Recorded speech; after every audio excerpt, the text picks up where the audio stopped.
Hey everybody, it's Shaman Sister Sin, and you're listening to the Meditations and More podcast here on the littleshaman.com, brought to you by ilivedwithamonster.com, transrelational healing, and littleshaman.org. That's me, Little Shaman.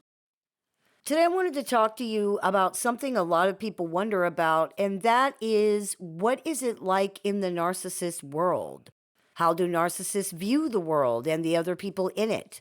How do they view themselves? Perhaps most importantly, for dealing with narcissists, how does all of this affect their behavior and the way they interact with other people? We are going to talk about all of this today. To begin, we should define what narcissism is. To make it very, very simple, we could call narcissism self-focus. If someone has too much narcissism, if the amount of narcissism in someone's personality is disproportionate, that means they have too much self-focus. Self-focus is definitely necessary for human beings. This is why you hear people say that there is such a thing as healthy narcissism, or that everybody has some narcissism. It's true. Everybody does have some self-focus. Narcissism in and of itself is not a bad thing. Self-focus is not bad. There are some people who would perhaps argue with that, but the reality is this argument generally comes from a more limited understanding of what narcissism actually is, or from people placing a negative connotation on the word itself that isn't a part of its actual definition. Narcissism, self-focus, is not only necessary for healthy human development, but for healthy human existence. However, when someone has too much narcissism, when they have never grown out of the totally self-focused stage of development and have instead grown into it, they focus on themselves to the exclusion of all other things, and in such a way that negatively impacts their lives in multiple or even all areas. If someone's level of narcissism is pathological, this means that it is so dominant in their personality and it affects so many things so much that, to put it very simply, it becomes like an illness. It follows a predictable path of expression, progression, or manifestation, and therefore we tend to see predictable patterns and systems of impact in these situations. This is one of the reasons people ask things like, geez, how are all narcissists the same? Did they all read the same book? The reality is the machinations and manipulations that we see in these personalities are all a part of basic human programming. We see many of these in toddlers, for example. People often make the mistake of believing that because we're able to explain how and why these things work, this means narcissists must have learned it somewhere and that's how they know how to do it. But it doesn't need to be learned. It can be normalized, it can be modeled, encouraged, and condoned instead of corrected by somebody's caregivers or their parents, but it doesn't need to be learned. Humans wanted to find out how to explain these things because they were already happening. That's why we can explain them, not the other way around. These things were not invented by anybody. They have always existed. It's just that how they work and why they work can now be explained. That doesn't mean that people using these tactics understand how they work or why they work or that they care. It's kind of like using a remote control. Most people know how to use a remote control, but you might not understand how it works. For example, you might not understand why pushing this certain button on the remote causes the device that the remote is paired with to react a certain way. And you probably don't care because you don't need to understand how it works in order to use it. All you need to know is what button to push. This appears to be how many narcissists use manipulation. You now understanding it doesn't mean that they do or that they care. You sought out that information because you had to. Chances are these folks have not. They just do what they do and what they have always done. That's not to say that some of these personalities don't plan and plot manipulative schemes, but the majority of narcissists seem to operate on autopilot in many respects.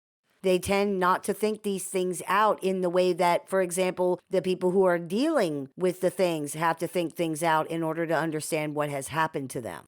It's just not really the same. You have a very strong motive and a reason for trying to understand what was done to you and what happened to you. They have no reason to care. So, to answer the question, did they all read the same book? No, of course not. But the human mind generally works in basically the same ways under the same general circumstances. That's how you end up with people who have similar issues or face similar circumstances, reacting and behaving in the same basic ways, having the same basic emotional experiences, and things like that.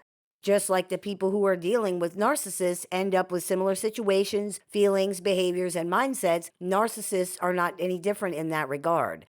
They might not be the same as you, but they tend to be pretty similar to each other. That's how these videos are able to resonate with so many people. Narcissists all have the same basic issues, causing them to have similar emotional and psychological experiences, which results in them having similar motivations and therefore behaving in similar ways. People often find this amazing or strange, but really, it's not surprising at all when you look at it that way. It actually makes perfect sense. And that's a welcome change because so little about these personalities seems to make any sense at all. But to summarize, when talking about pathologically narcissistic personalities, as we are doing now, we are talking about people who are so self-focused that it has become their most dominant and defining trait by far. It is essentially the driving force of their entire personality, to the exclusion and detriment of very literally everything and everybody else. As those who have had the misfortune to deal with narcissists are aware, this extreme self-focus causes enormous problems with relationships and with life in general. In a hideous irony, because the narcissist is so self-focused, they are actually generally unable to see that. They are so self-focused that they literally cannot see themselves. Kind of like how you can't see the outside of your house whenever you're in it. They cannot see how their actions affect other people or themselves. They are literally focused only on how others affect them. In the narcissist world, then, everybody else is legitimately the problem. People sometimes ask if narcissists are aware of how self-absorbed and egocentric they are. That's kind of like wondering if the only person on earth thinks about how the other people are feeling. What other people? Their level of self-focus precludes any ability to see how their actions affect anybody, including themselves. It's being so close to the problem that you can't see the problem because you're inside of the problem, because you are the problem. People often don't realize how significantly this all-encompassing self-focus affects this person's perception, how extreme and myopic this self-focus really is. It's like tunnel vision, and it prevents them from seeing anything outside of themselves, including the impact and the reality of their own behavior and the consequences it creates, including on themselves. In a very real way, narcissists are walking around just eyes looking out of a face. As a rule, they don't have much self-awareness or insight at all, which means they don't understand how they are perceived by other people. A person needs empathy to be able to do that. Yes, narcissists are very concerned with how others see them, but they don't seem able to actually understand this at all, which is one of the reasons they have some of the interpersonal difficulties that they have. They're not capable of what's called perspective taking, of perceiving how they come across and how other people are going to view them, and they also can have enormous difficulty reading the tone, facial expressions, and body language of other people, so communication is often a huge issue for them. And that makes sense, right? Like, if you can't accurately read how other people are coming at you, and you can't manage or even see how you're coming at them, there are definitely going to be some problems. In the narcissist world, this is everybody else's problem. They are always right, always correct, always perfect, and even if they're not, it's your problem to solve that. If they misspoke, for example, and many of them routinely use words and phrases incorrectly, you should have known what they really meant. You pointing it out or questioning them is just you trying to shame and embarrass them. You're just trying to look like you're smarter. You're just trying to seem better. You're just trying to put them down. From your perspective, everything may always seem to end up at how badly the narcissist is being treated, no matter what. In the narcissist world, of course it ends up there because that's what's really going on. In many ways, and regardless of how any particular narcissist's narcissism presents itself, these personalities are the quintessential victims. Even with grandiose, arrogant narcissists, the bottom line is always that they're the victim.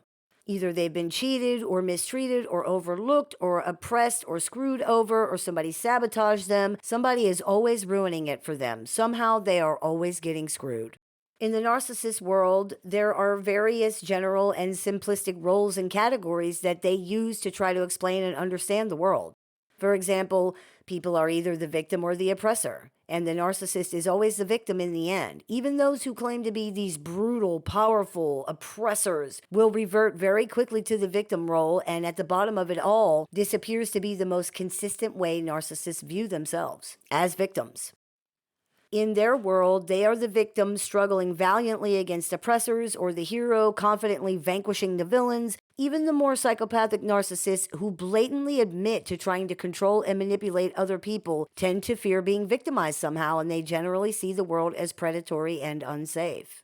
That is why these types attempt to victimize others. They are trying to do it to the other people before the others do it to them, and many of them will freely admit this if you ask them. This is one of the reasons narcissists can burn through people the way that they do. This endless harangue gets very tiresome very quickly, especially when you are the one that's being blamed. In the narcissist world, this is just further proof that people don't care about them and are trying to screw them over. If you cared about the narcissist, you would want them to always succeed, to always get exactly what they want. You would always be on their side no matter what, including against yourself, and you would always sacrifice whatever it took for them to be happy. If you won't do that, you are a bad person and an enemy, period.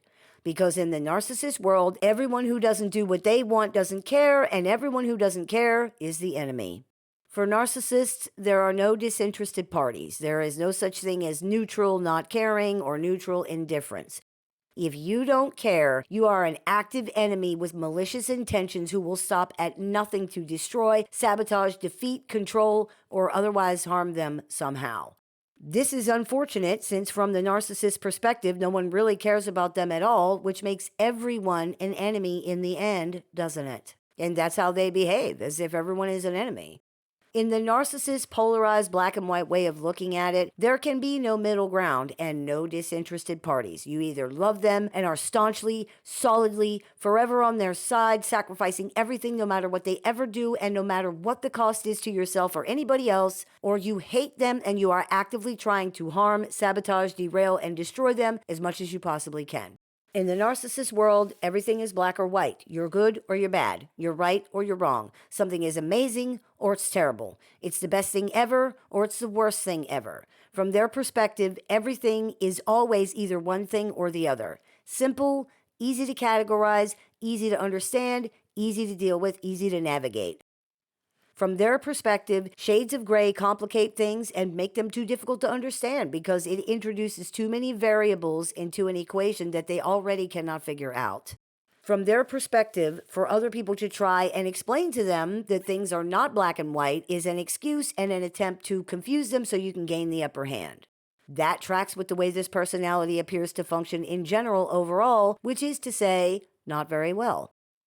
They seem to have an enormous amount of difficulty simply just understanding things and people at all, so black and white thinking helps make things easier to understand. Many narcissists even pride themselves on their ability to boil things down or see things simply, when in reality, they are oversimplifying things to the point where they don't have a good picture of what's actually going on, because their rigid and overly simplified perspective ignores and even discards important information. Or because things are so black and white to them, they can't see that there are other interpretations for things or other ways to look at things. This mode of operation makes many things, communication in particular, extremely difficult because everything is not black and white at all. To be frank, most things are not, especially things that have to do with people. This is part of a larger problem with understanding whole object relations. Like very young children, pathologically narcissistic personalities are not capable of integrating or processing contradictory information very well at all, especially when it's emotional, which is unfortunate because narcissists tend to view everything through an emotional lens. They can have extreme difficulty understanding that something is capable of having both good and bad qualities at the same time. For example, they cannot really understand that a good person can do a bad or a wrong thing, and that doesn't automatically transform them into a completely bad person now. In the narcissist world, it absolutely does. They cannot sustain ambivalent emotions. It either is or it isn't. It either does or it doesn't. It's either good or it's bad. It's black or it's white. That's it. They're not capable of being disappointed in somebody and still remembering that the person has good qualities. For example, they cannot do that. This is how narcissistic splitting happens. The narcissist cannot process or understand this concept at all, so their brain creates two different images of the person, one good and one bad. They have split the person's identity in two, and they may even react to these separately perceived parts as if they are different people. The truth is, it's the narcissist who has split. They can't integrate their different parts either. This is what creates the notorious trademark Jekyll and Hyde presentation of personality that we so often see with narcissists, where the good side of them and the bad side of them are like two totally different people who do not act, talk, or even look the same. It's like they have an evil twin in the same body. In the narcissist world, this is how they see other people. They did not change, you did. They're not seeing you in a bad or negative way. You are bad. And now the scales have fallen from their eyes at last. They can see you as you really are, not just as the evil that you have become, but that you have always been. All of your previous actions are now being processed through their new eyes, and they can now see the abuse or jealousy or stupidity or whatever else the thing that was always there. In the narcissist world, everybody is a manipulative liar who is only out for themselves and will screw other people over at the first opportunity, so this is all par for the course. Of course you are evil and abusive, or foolish and stupid, or some other kind of bad, toxic, worthless person. Everybody is. You trying so hard to convince them that you're not is par for the course too, because of course you would do that. How else could you win? How else can you trick them? Hey, they get it. Although you are still going to be punished relentlessly for your treachery, how dare you try to trick and manipulate them? How dare you play them for a fool? It seems that narcissists are actually not able to vet information very well for truthfulness or threats. They also cannot read body language or facial expressions very well at all. They don't bond. They are pathologically distrustful and afraid. Because of these things, they seem to have decided to just assume that everything is a harmful lie or a scam of some kind, and that will protect them. After all, if you just assume that every dog is going to bite you, then you're never going to get close enough to a dog to get bitten by them, right? This is how narcissists interact with other people. They are afraid, they are suspicious and paranoid, but also they cannot suffer the trauma of truly being seen. To be seen is to be known, and to be known is to be exposed for what you really are, which in this case is nothing. This person has no identity. They have no real self. They are desperately afraid that people are going to see that, even if they don't know it. This automatically keeps all relationships at an arm's length. Though narcissists do want to be loved and admired and accepted in the context of these things that they can understand, they don't believe that they ever will be, and the plain truth is they can't get past that. They could never put their guard down to even give it a try because they just do not believe it.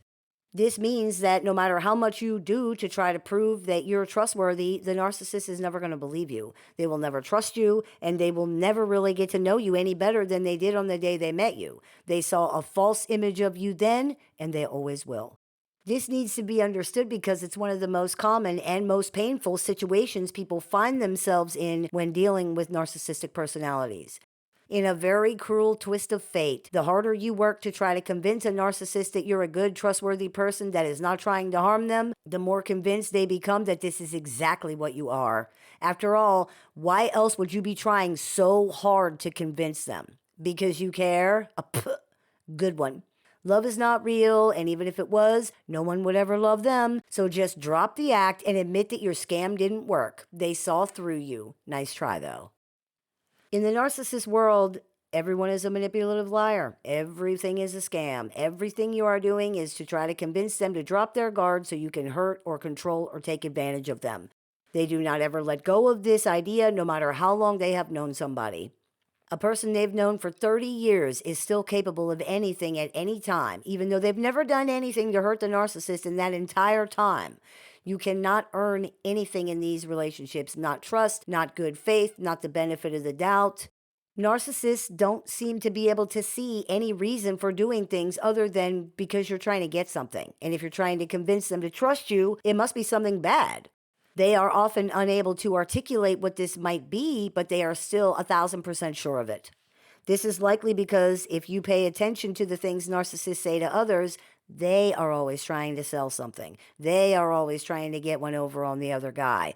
They are constantly pitching and working angles and selling and trying to convince other people of things all the time. It makes perfect sense then that they would think other people are doing the same thing. It's a classic example of projection. I don't see what you do. I don't see your motives. I see what I do. I see my motives because those are the only things I can see, because those are the only things that I can imagine. This appears to be one of the reasons they're not capable of tolerating people having different opinions or perspectives, for example.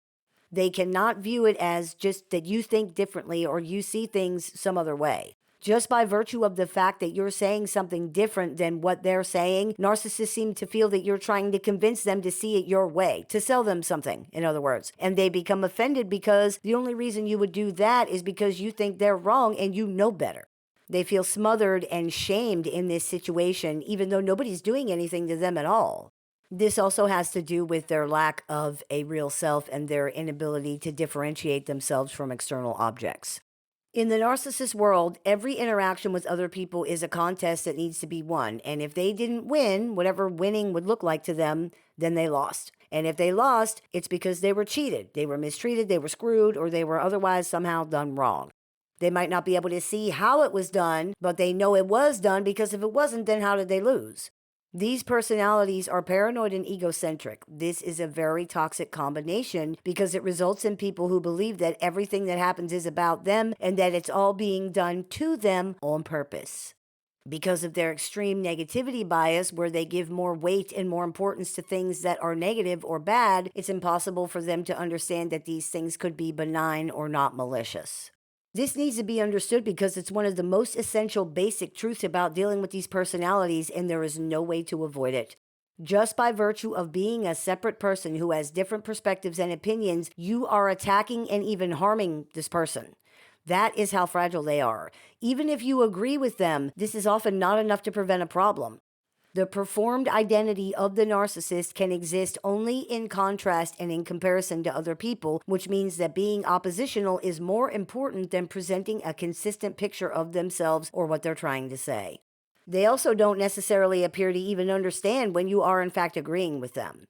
This may be because they don't really understand the actual concepts or situations that they're talking about, and therefore they don't recognize when someone is agreeing with them or happens to be saying the same thing. It also can be because they don't really have an opinion or any knowledge about a subject one way or the other, but they want to appear as if they do for some reason, but again, are not versed enough in the subject to understand when someone is actually agreeing with what they're saying. In the narcissist world, words are very important in some ways. Narcissistic personalities often concentrate very heavily on words. What words were used, what those words mean, what the narcissist thinks the words mean.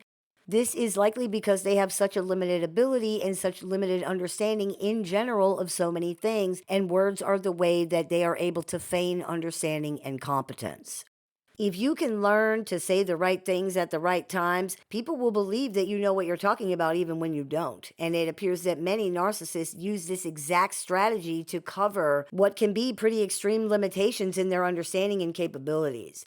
This is the mimicry that we so often hear about regarding these personalities, and many of them are very good at it, at least on the surface. It doesn't usually stand up to scrutiny, but at first glance, it can work very well. Words are also one of the things they use to try to make sense out of the world, same as everybody else does, except that the words themselves are the only things used for this, not understanding of the words, context of the words, how they are being used, what they mean to the person saying them, or anything else, just the words. Words don't appear to be seen and understood as just one part of a vehicle to convey meaning in communication, but rather as the say-all, be-all to the entire thing.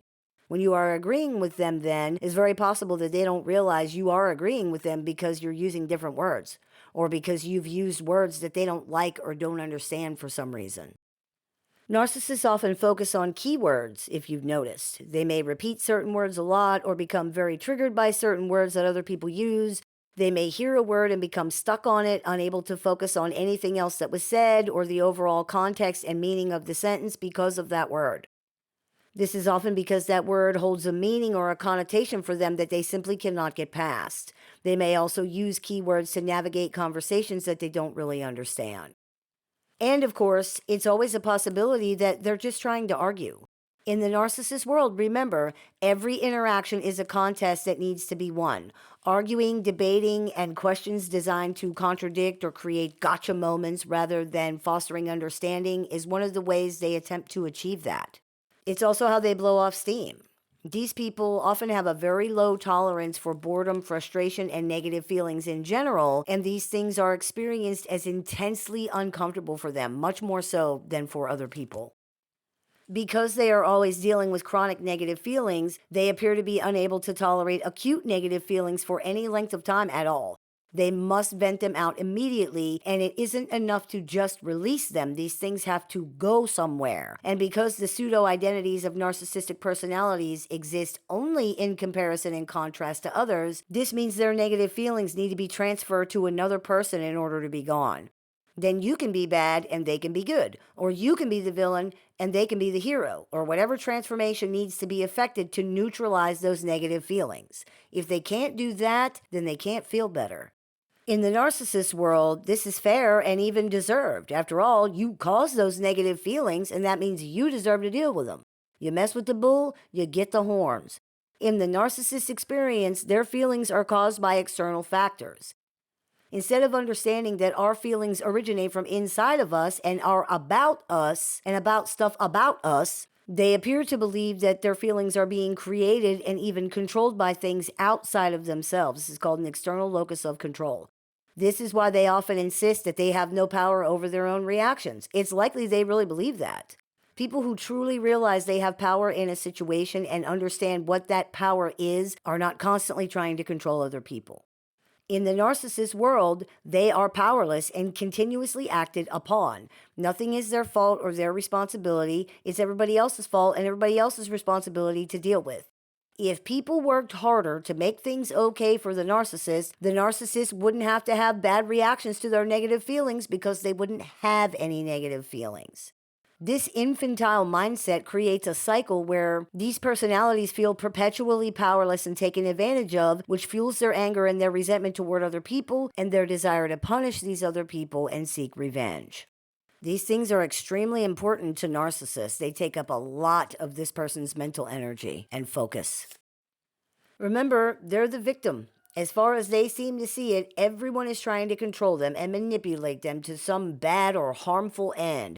They're just trying to defend themselves. They're just trying to survive and keep people from screwing them over or harming them. We are all manipulative liars in the narcissist world. The world is a scary, threatening place that they can only interact with using a defensive posture because it's too scary and dangerous to come at it any other way. Get them before they get you is the mantra for these personalities in many ways, and there is nobody who is immune to that. There's nobody they trust, including themselves. If you can't trust yourself, you can't trust other people, and they don't. If you feel powerless on top of that, this creates a very toxic situation where they feel that they are at the mercy of people who could at any moment decide to harm them. This is another one of those things about narcissists that sounds convoluted or counterintuitive, but actually isn't. Like children, narcissists perceive other people as having power and themselves to be powerless. This is why they try to control other people. If they perceive others as having power, and specifically power over them, then if they control that person, they have power too, and ultimately this translates to power over themselves and their own lives. Then they're not at anybody's mercy because they are controlling the person or the people who they believe to be controlling them, who has power over them. In a sad, completely unnecessary irony, narcissists give all their power away, so they have to engage in these manipulations and machinations to feel like they've gotten it back somehow. It's going around your elbow to scratch your wrist. There's no need for that. The reality is, they're at nobody's mercy. Nobody controls them. They have the same ultimate control and power over their own lives and selves that everybody else has over their own lives and their own selves. However, narcissists do not see that, and they wouldn't want to accept it even if they could see it, because with power comes responsibility. They cannot bear the responsibility for themselves, their feelings, their thoughts, their choices, their actions. The result of that is these incredibly toxic, manipulative mindsets and behaviors that harm other people and make the narcissist chronically miserable, chronically distrustful, and chronically afraid. Inside the narcissist world, they are at war with everyone and everything and themselves as well at all times. There's no peace, no relaxing, no safety, no security. They don't believe in true goodness or morality or ethics. These are all just things people say so that they can look better to other people, because we all have to pretend to be good people out in society. Everyone secretly feels like they do, would do what they do, thinks like they do. Everyone secretly hides what they're hiding. And if any people truly are not like them, then those people are weak and stupid and they get what they deserve. Narcissists don't believe in good people. That's why everything with them is a contest based on who can look better, not who can be better. They believe in smart or stupid, weak or strong, powerful or powerless. If you are weak and stupid, then you get what you deserve. If you are strong and smart, you'll get what you want. This is a big reason they feel justified for doing the things that they do to other people. They really do believe that you're out to get them first, and if you're not, then you're just a complete idiot and you deserve no mercy. Once again, many of them will admit this if you ask them. Narcissists despise weakness as they perceive it. They despise and fear it in themselves most of all, likely because they know it to be the true reality. This hatred and fear leads them to exploit or attack the weaknesses of others whenever they can, in the misguided belief that this makes them the strong and powerful one by comparison. You cannot expect mercy from the weak. Mercy can only be granted by the strong. However, narcissists are so desperate to feel and look strong, and their concepts of what these things actually look like are so diluted that they telegraph their weaknesses constantly in this way. The truly strong do not exploit the weak because they don't have to. The truly weak exploit opportunities. Narcissists are weak and powerless in this context, and you can see it in the fact that they will take every opportunity to attack someone whose back is turned or who's experiencing a vulnerable moment. That's coward shit. There is no safety when dealing with someone who takes every opportunity to try to make themselves look or feel strong at the expense of other people. That is the world that they create for everyone around them, because it's the world inside of them. Constant war, constant vigilance, no peace, no safety. At any moment, there can be an explosion that destroys everything out of the clear blue sky. And then it happens again, and again, and again, and again. The worst thing about this is that so many narcissists think that that's the life they are living, with no ability at all to see that they're doing it all to themselves. They are the ones causing their own constant problems. They are the ones refusing to trust. They are the ones refusing to believe. They are the ones constantly thinking others are trying to hurt them somehow, that events and even the universe itself are conspiring against them. They are the ones who can't keep their big mouth closed for 2 seconds and just realize that you don't have to say everything you think. They are the ones who won't entertain anybody else's perspective or any other interpretation of events. They are the ones who will not accept anything except what they think. This worldview would cause extreme stress and anxiety for anybody, and especially for narcissists who feel powerless and mistreated because of it, and then blame it on and direct it at and take it out on the people around them. Part of the reason for this is because many or even most narcissists are so fragile that literally almost everything hurts them somehow. For example, in the narcissist world, all conflict and criticism are considered harmful, things that have malicious, evil intent. There's no such thing as constructive criticism, for example, or healthy conflict. That's just the way people frame it so that you can't call them out for being mean and rude and offensive and hurtful. In reality, all perceived contradictions to any and everything narcissists do are taken as vicious, malicious attacks, even if all they really boil down to is just a minor difference of opinion. For example, the narcissist says, "I like vanilla," and you say, "Oh, I don't like vanilla very much. I like chocolate." You're just idly chatting, having a superficial conversation that's not important at all, but this is interpreted by the narcissist as you saying that they're wrong for liking vanilla, that vanilla is bad somehow, and by reflection, so is the narcissist. They are now worthless. This immediately escalates the discussion into something much bigger and much more serious than it really is. You have made a criticism of them, you have attacked them, and this horrific offense will be reacted to as such. This level of defensiveness is just not really workable. It can't be worked around and it can't be worked with. It just stops everything every time. Even if they don't become visibly angry or offended, you might still find yourself stuck in an hours long monologue designed to convince you that vanilla really is the superior choice or chastise you for not liking it. They may also accuse you of trying to control their preferences, even though all you said was that you like it. This dramatic escalation is something that people who deal with narcissists are very familiar with, and it can be very confusing for people because it doesn't make any sense. Why would someone be so offended or upset over something so small? But they are, and this is why. This is how fragile these personalities are and how hostile their world is. Conflict, criticism, opposing opinions, curiosity, asserting one's own identity, even asking clarifying questions, all viewed as antagonistic and offensive to narcissists, as a challenge to their position, which is a challenge to their sense of self. They are so focused on defending themselves against all of these constant perceived threats, there's no ability to do anything else. Again, this level of defensiveness is just not workable. You can't even talk to a person who is that defensive. People around the narcissist, understandably, eventually become frustrated and angry with this impossible way of interacting, inadvertently validating the narcissist's belief that they are in fact being attacked. This leads to more conflict, which only validates this narrative even more, which results in more punishment.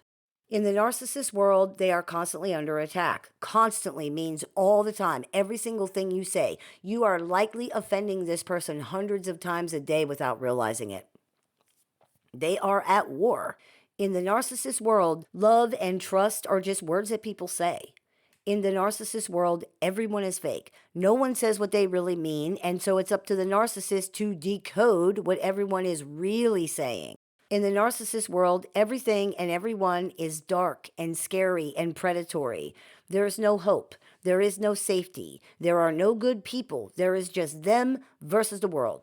Literally, no one but them exists individually. It's just a mass of people trying to do them dirty, and there are no individuals in that mass. Everyone is seen the same, trusted the same, treated the same. This is why so many of them take joy in tricking and manipulating and hurting other people. It makes them feel smart and powerful, like they're on top of things. You were going to do it to them. They just got you first, so haha, you deserved it. And if you weren't going to do it to them, then you really deserved it, didn't you? You're just too stupid to live, so you get what you get. Guess you should have been smarter. It's important to remember that it takes no intelligence to hurt other people. It takes no intelligence to trick or manipulate people who trust you. Despite their reputations as being master manipulators, the only actual skill that's required to be successful at these things is the willingness to do it. If you are willing to lie, if you are willing to be phony, if you are willing to be shady and to cheat and steal and snake other people around behind their backs, if you have no morals at all, you can be a successful manipulator. It's not that hard, and it takes no special skill or ability or intelligence at all. Manipulators, like narcissists, are not outsmarting other people. They are taking advantage of other people's trust. They see it as outsmarting other people, but that's because they don't even understand what trust is. They see it as other people are too stupid to see what's happening because they don't understand that people who trust someone aren't frantically scanning the environment for ways that this person's going to screw them over. Trust means you don't worry about that, which is something a narcissist cannot understand. You're dealing with someone who feels that to compromise is to lose, that considering other people is weakness, that being asked to be kind to other people is some kind of manipulation that's being perpetrated against them. To trust others is to be set up for a scam. To listen to other people is to be brainwashed and talked out of your side. To understand or to empathize is to be fooled. In the narcissist world, to give literally anything to other people, even basic respect of the space to exist, is to diminish themselves somehow. This is a very limited person who is basically trapped in a hell that they cannot get out of. They are the one who doesn't see how things really are. They are the one who doesn't understand. When dealing with a narcissist, you can become trapped in this hell with them, and it's not only terrible, it's horribly confusing. This is a completely alien landscape for people who understand that love and trust are real things, that safety is possible, that relationships don't have to be a war, that good people do in fact exist. The reality is that understanding this landscape might not be possible for most people on an emotional level because it's just too different. But it can be understood to some degree on an intellectual level, and this can help a lot with reducing confusion and destabilization. This person views things very, very differently than you do. It just is what it is. Understanding how differently can at least help with changing your expectations to ones that are more realistic, which puts an end to the constant disappointment. This person will not be a good partner, or a good parent, or a good sibling, or a good friend. They will not be considerate, or caring, or understanding. They're not going to stop being so defensive. They're not going to stop trying to get one over on everybody. They're not going to stop thinking that you're trying to harm them. They're not going to stop lying. They're not going to stop stealing. They're not going to stop cheating. They won't start believing in love or trust as real things. They won't start considering the perspectives of other people. They're not going to start having empathy.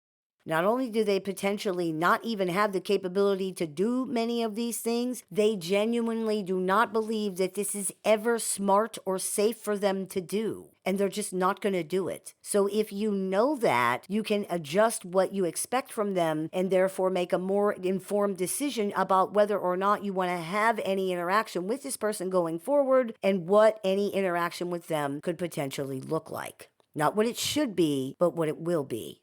That's the best we can do in these situations, and although it doesn't sound like much to the wounded heart or the wounded ego, it's actually the only thing we need to do.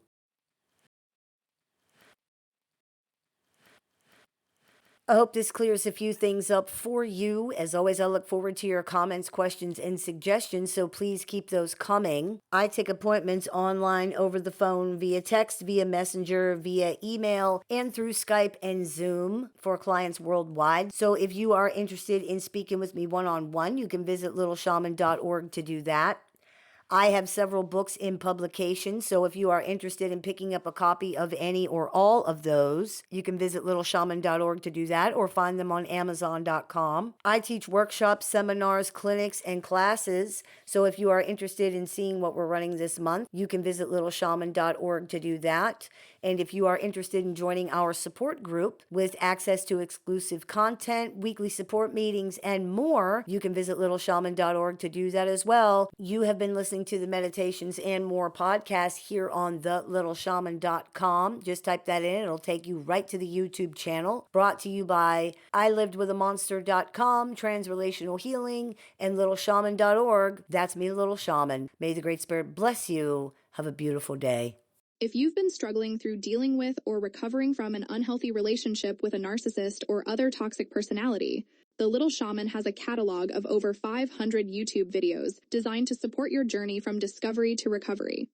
You can also find additional resources on the Little Shaman website, including tools, courses, workshops, a support group with weekly meetings, and one-on-one appointments with the Little Shaman that are open to clients worldwide. There's even an AI chatbot built and trained exclusively by the Little Shaman using her work that can answer questions 24 hours a day, 7 days a week. For more information, visit littleshaman.org. You can listen to The Little Shaman wherever you find your favorite podcasts. Hey everybody, it's Shaman Sister Sin, and you're listening to the Meditations and More podcast here on thelittleshaman.com, brought to you by Transrelational Healing, ShamanSpiritCenter.com, and littleshaman.org. That's me, Little Shaman.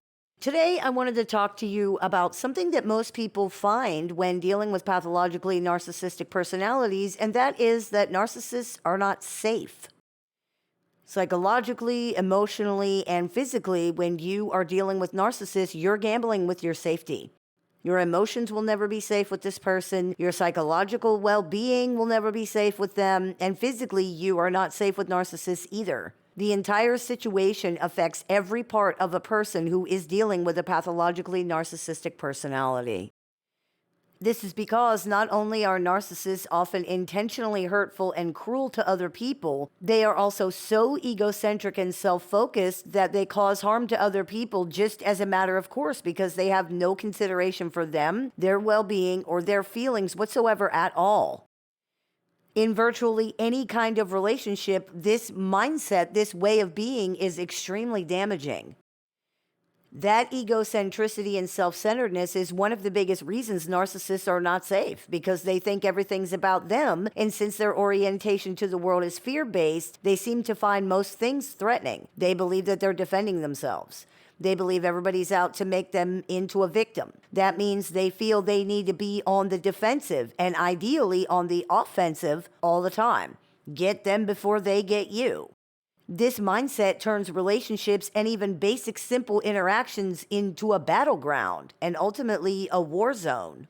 Everything becomes a battle. Everything becomes an attack. Everything becomes a crime, either that you did against them or that they're doing against you. There is a fundamental difference between how narcissists view the world and how most other people see it. You are looking for reasons to trust other people, to feel secure, to feel safe.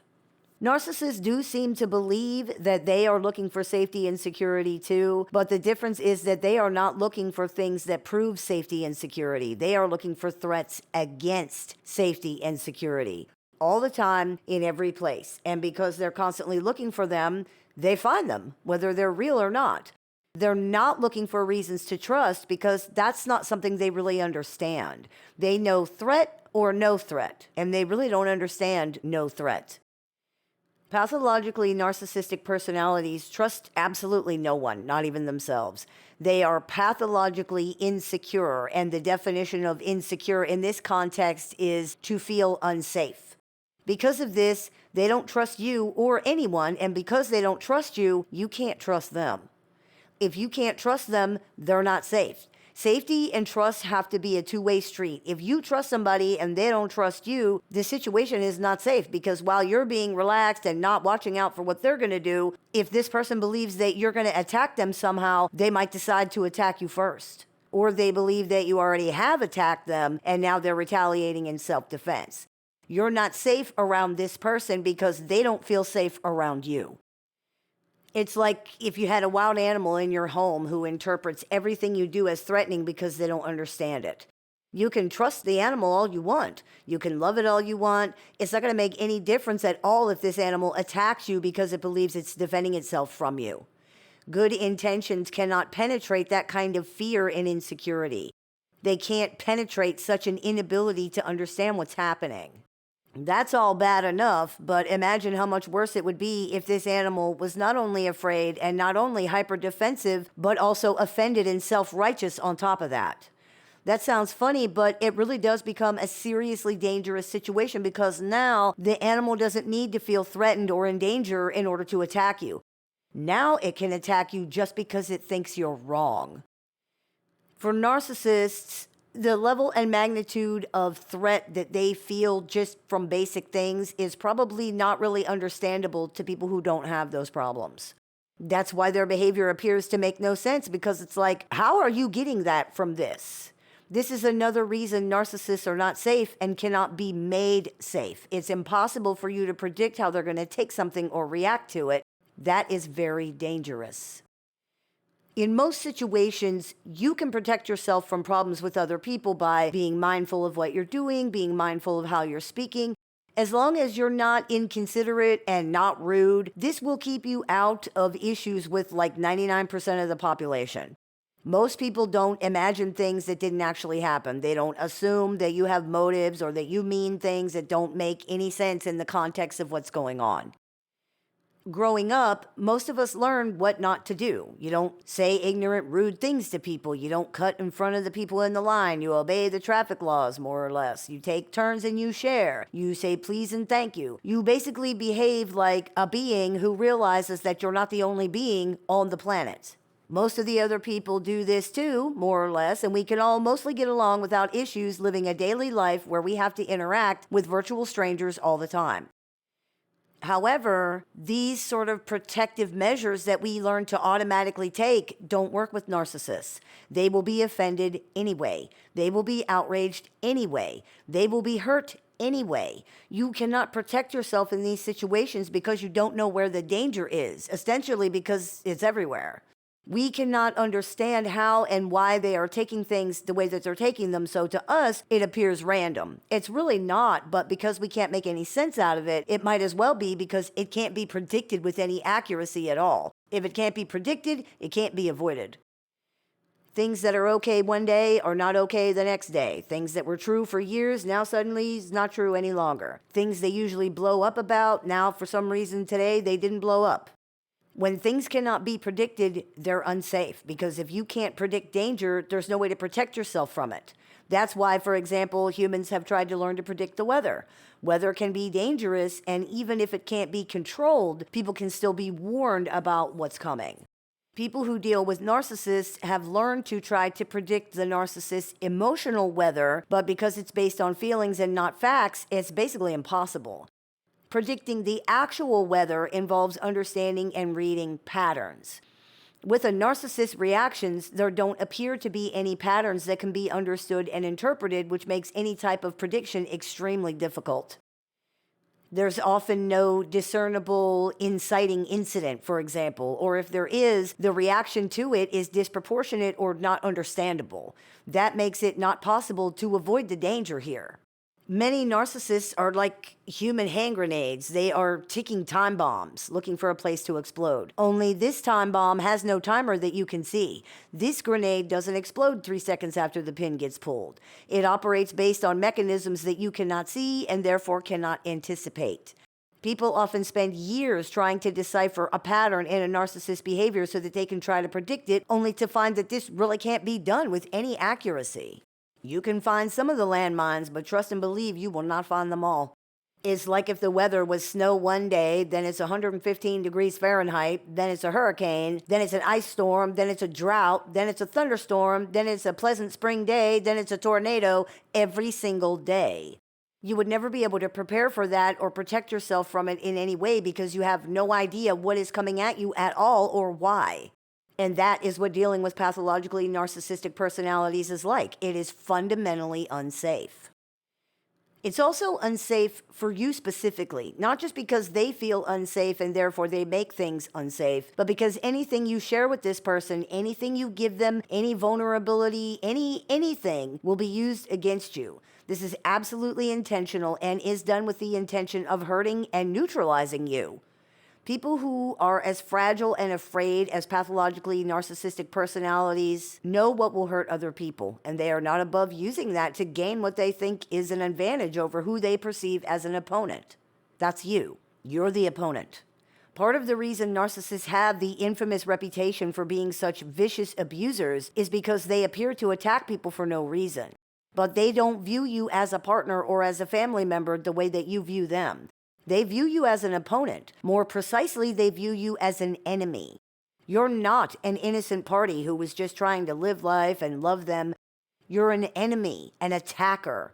You could and will hurt them at any time. In fact, you already have, whether you realize it or not.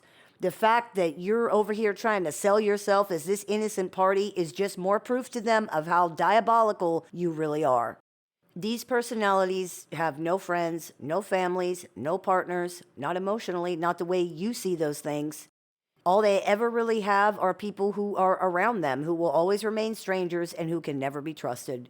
It is extremely likely that any narcissist in your life has a laundry list of things that they believe that you have done to them that you might even be completely unaware of. There is every possibility that you are routinely, even constantly, offending and upsetting and hurting this person without ever realizing it. Only an enemy would do that. Therefore, you're an enemy. These personalities tend to believe that it's your job to make sure that they don't get offended or upset or hurt or angry or whatever. And so if they do, you failed at that and you're an abuser or you're an idiot or a liar or whatever other negative thing. They take no responsibility for their own feelings or reactions at all, insisting that they're just reacting to you and the horrible things that you are doing and saying to them. Anyone would be offended or hurt or angered by this normal, basic, harmless thing that you did. You are just so stupid or evil or conniving or whatever other thing that you don't see it or you just won't admit it. Either way, it's your fault and it's your problem. Therefore, you need to fix that. The problem is that you can't because, as we've discussed, the things that humans normally do to prevent this kind of thing from happening don't work with narcissists. They get offended and hurt and angry and whatever else anyway, no matter how careful or considerate you try to be. If you point that out, or if you point out that you don't have this issue with anybody else, and or that they do have these kind of issues with everybody else or multiple people, they just insist that it's because you don't treat other people as badly as you treat them, or because you've got everybody fooled, or some other ridiculous foolishness that negates that fact. There is no understanding from narcissists that their hurt or offended feelings could be caused by something inside of them, for example, their affected perception, or that it could be just a simple misunderstanding. For narcissists, there are no misunderstandings that result in them being wrong, especially when it involves their feelings. They really can be quite delusional on this subject, and trying to reason with them is absolutely useless. When someone is using illogical reasoning and faulty pattern finding to come to their conclusions, using logic and reality to try to address that is a waste of time. If they could perceive and process reality the way that they need to, they wouldn't believe these things that they believe or have come to those conclusions in the first place. It is what it is.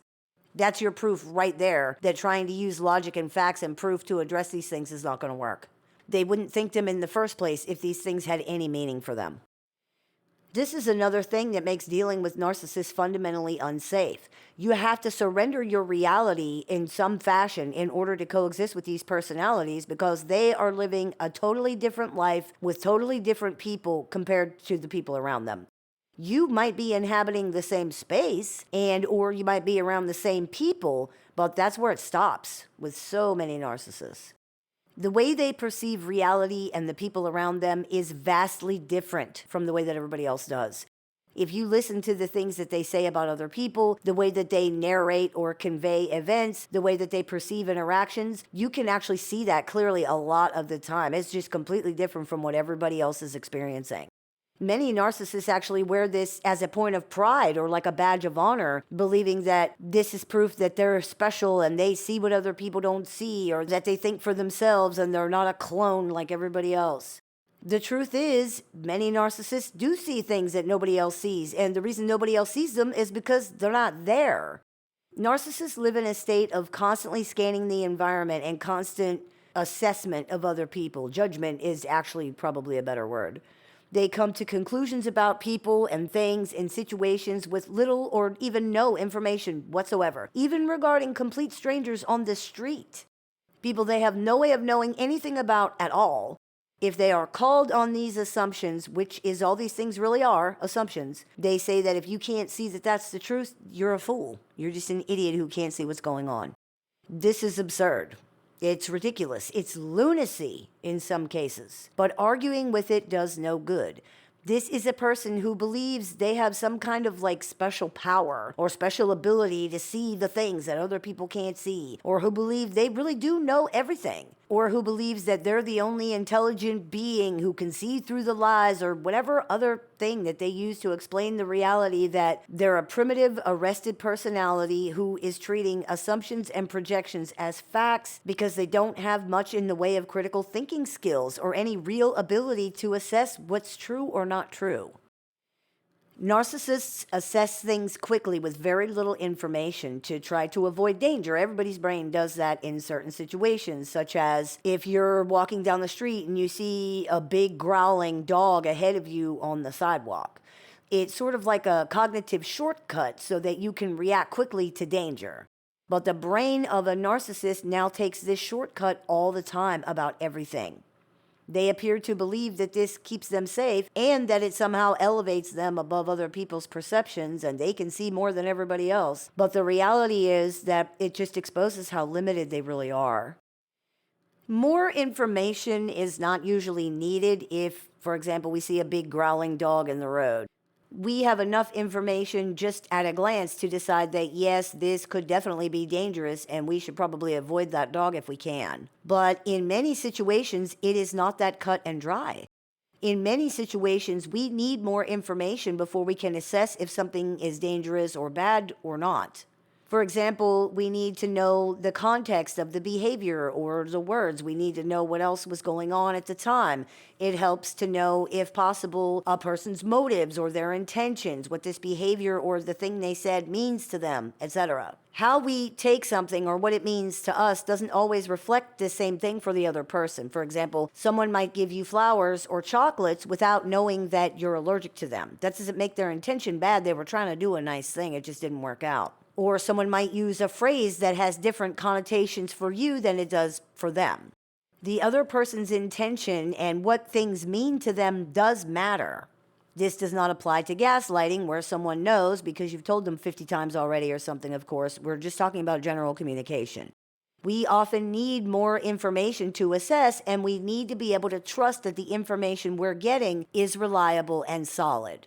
The problem with narcissists in these situations is that they don't think they need more information. Their brain has already taken that shortcut. They don't believe they need more information at all, and they don't believe you when you tell them your intentions anyway. The only interpretation there could possibly be of anything is their interpretation, and their interpretation is almost always negative somehow. It doesn't matter, for example, that your actions and the objective experience of the situation actually support what you are saying that your intentions or your motives are. They only believe what they think they saw or heard. The fact that your actions don't line up with their interpretation of your motive doesn't mean that they could be wrong. It means you are a liar and a phony and a trickster who can be nice and do nice things when you have to. They know everything. They see it all. They have got your number now. On the flip side, you definitely cannot trust what this person is telling you. Even if they're being completely sincere, as they sometimes are, as far as that goes, whatever that's worth, in 2 days or 2 hours or 2 minutes, the quote-unquote truth will have changed. Nothing they tell you is reliable or solid information. It just turns into a revolving door of, yes, I meant that. No, I didn't. Yes, I really did. No, I really didn't. I don't remember saying that. I don't know what you're talking about. Yes, I really meant it. No, I really didn't. You're lying. I never said that. No, I did, but I was just saying it to be a jerk, and on and on and on. In these situations, it's impossible to track or collate the information in any cohesive way because the information itself is not reliable. It's not factual. Some of it isn't even related. It's like trying to build a very precise piece of surgical robotics equipment with measurements that were made up by the kid who parks the cars at the restaurant down the street. You cannot logically evaluate a situation involving another person if reality cannot be agreed upon. Narcissists are giving specific information that contradicts what happened, often while at the same time insisting that the thing never happened at all. So you're wrong about what happened because this is what really happened, but also that never happened. This creates a very deeply insecure and unsafe situation where the fabric of reality is being twisted out of shape. Trying to maneuver your way through this or apply logic in this situation is not only pointless, it's a disaster. Don't bother. You have enough information right now to come to a conclusion that this person is not trustworthy. Period. You may even have the upper hand here. In fact, you do have it because you're engaging with logic and reality, but it isn't going to matter. In a debate with another logical person who was playing by all the same rules as you are, you would be the hands down winner. You would demolish them with the facts and proof and logic. In this situation, you lose every time. Facts and logic and proof mean nothing to this person, nothing at all. In fact, those things just serve to demonstrate to them that you're not just a liar, but an idiot, a fool.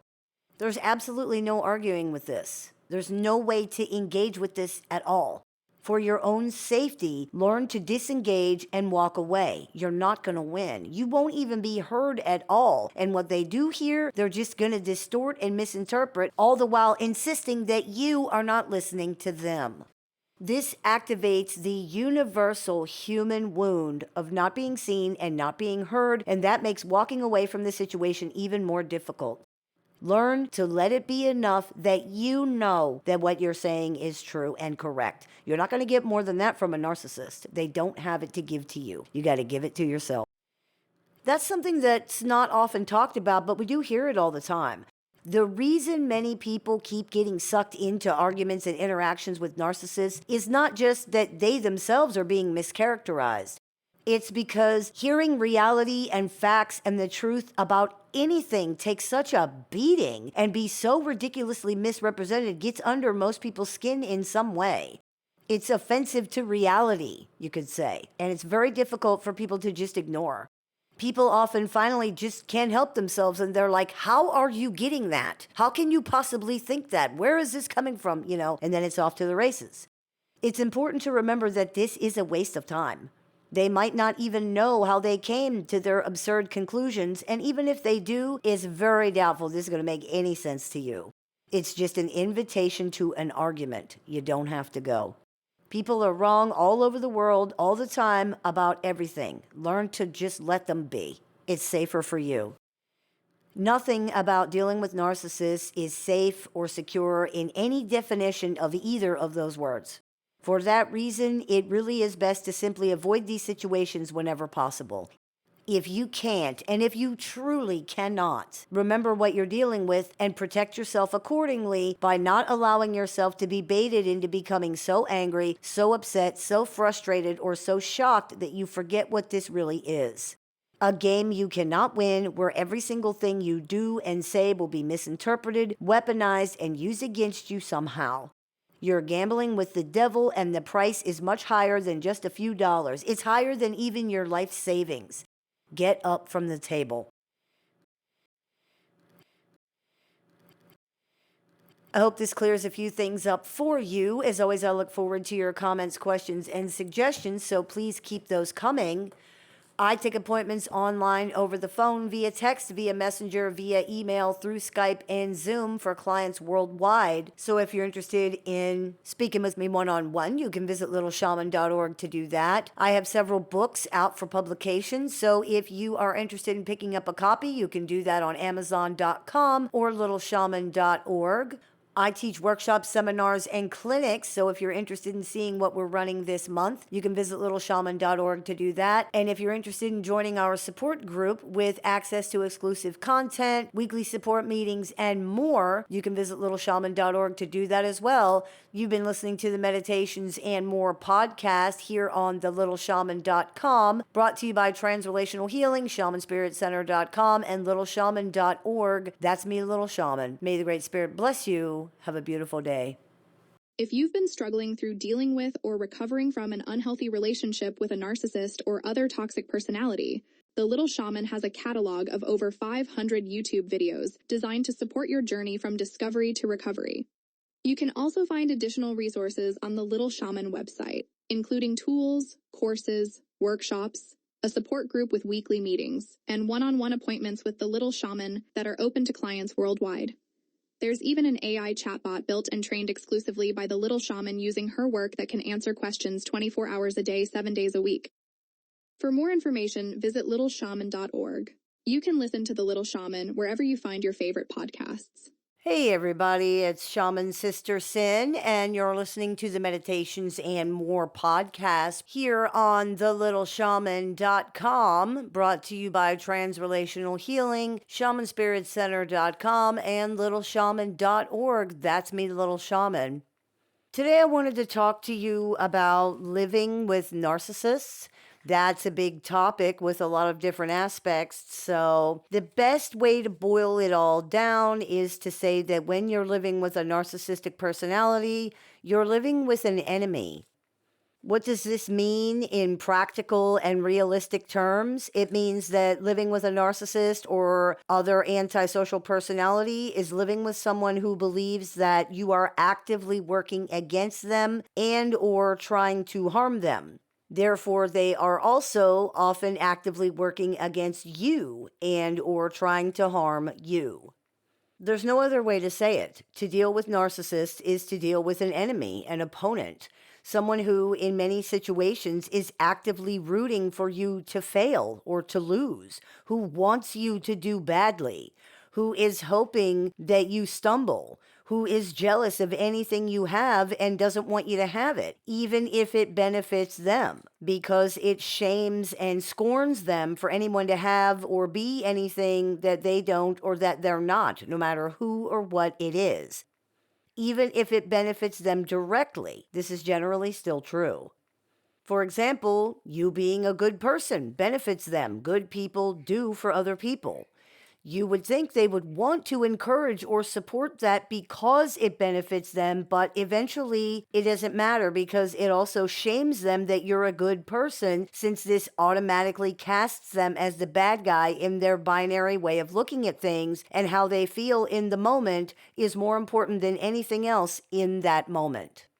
The level of envy and jealousy and negativity and bad will here are often not understood very well by most people. And how could they be? Why would anybody think that a person who claims to care about them would feel this way, would do these things, would be actively rooting for them to fail, maybe even intentionally sabotaging them? Who does that? Even if they don't like somebody who does that, let alone to somebody that they're supposed to care about. But all over the world, this is the experience people have of living with and or dealing with pathologically narcissistic personalities. If someone has not experienced this personally, it's very difficult to understand what it's like. People who have not been through this just can't fathom the dynamics, the level of stress, the tension, the negativity, the bad feelings, the level of competition, of sabotage, of contempt, of conflict, of envy and jealousy, and just plain old nastiness involved here. Which it's understandable that people wouldn't get it if they haven't experienced it, but that's very frustrating for people who are trying to explain their experience or to engage in reality testing by speaking with other people, even well meaning other people, only to be told that they must be mistaken or that they're crazy or that they're lying because these other people either don't understand the dynamics or they just can't believe it. The crux of this, quote, relationship dynamic is that it is inherently adversarial. It's not really a real relationship at all. A relationship of any kind is a partnership where people who have similar goals are on the same side working together toward those goals, supporting each other and sharing responsibilities. The goals of narcissistic personalities automatically pit them against the other person or the other people involved. It's automatically adversarial because their goals are about power and control, and because they define themselves in comparison to other people. That's that binary viewpoint that we were talking about. What narcissists admire in others, they tend to eventually come to poisonously envy and then to hatefully resent because they see it as shining a spotlight on their own inability or their lack, their deficits. This is often translated into projection of those feelings of insecurity onto you, which tends to come out as them claiming and possibly even actually believing that you think you're better than they are, or that you're trying to make them look bad somehow, and you think you're better than other people in general, or that you have some kind of superiority or authoritarian issue regarding your interactions with other people and or them specifically.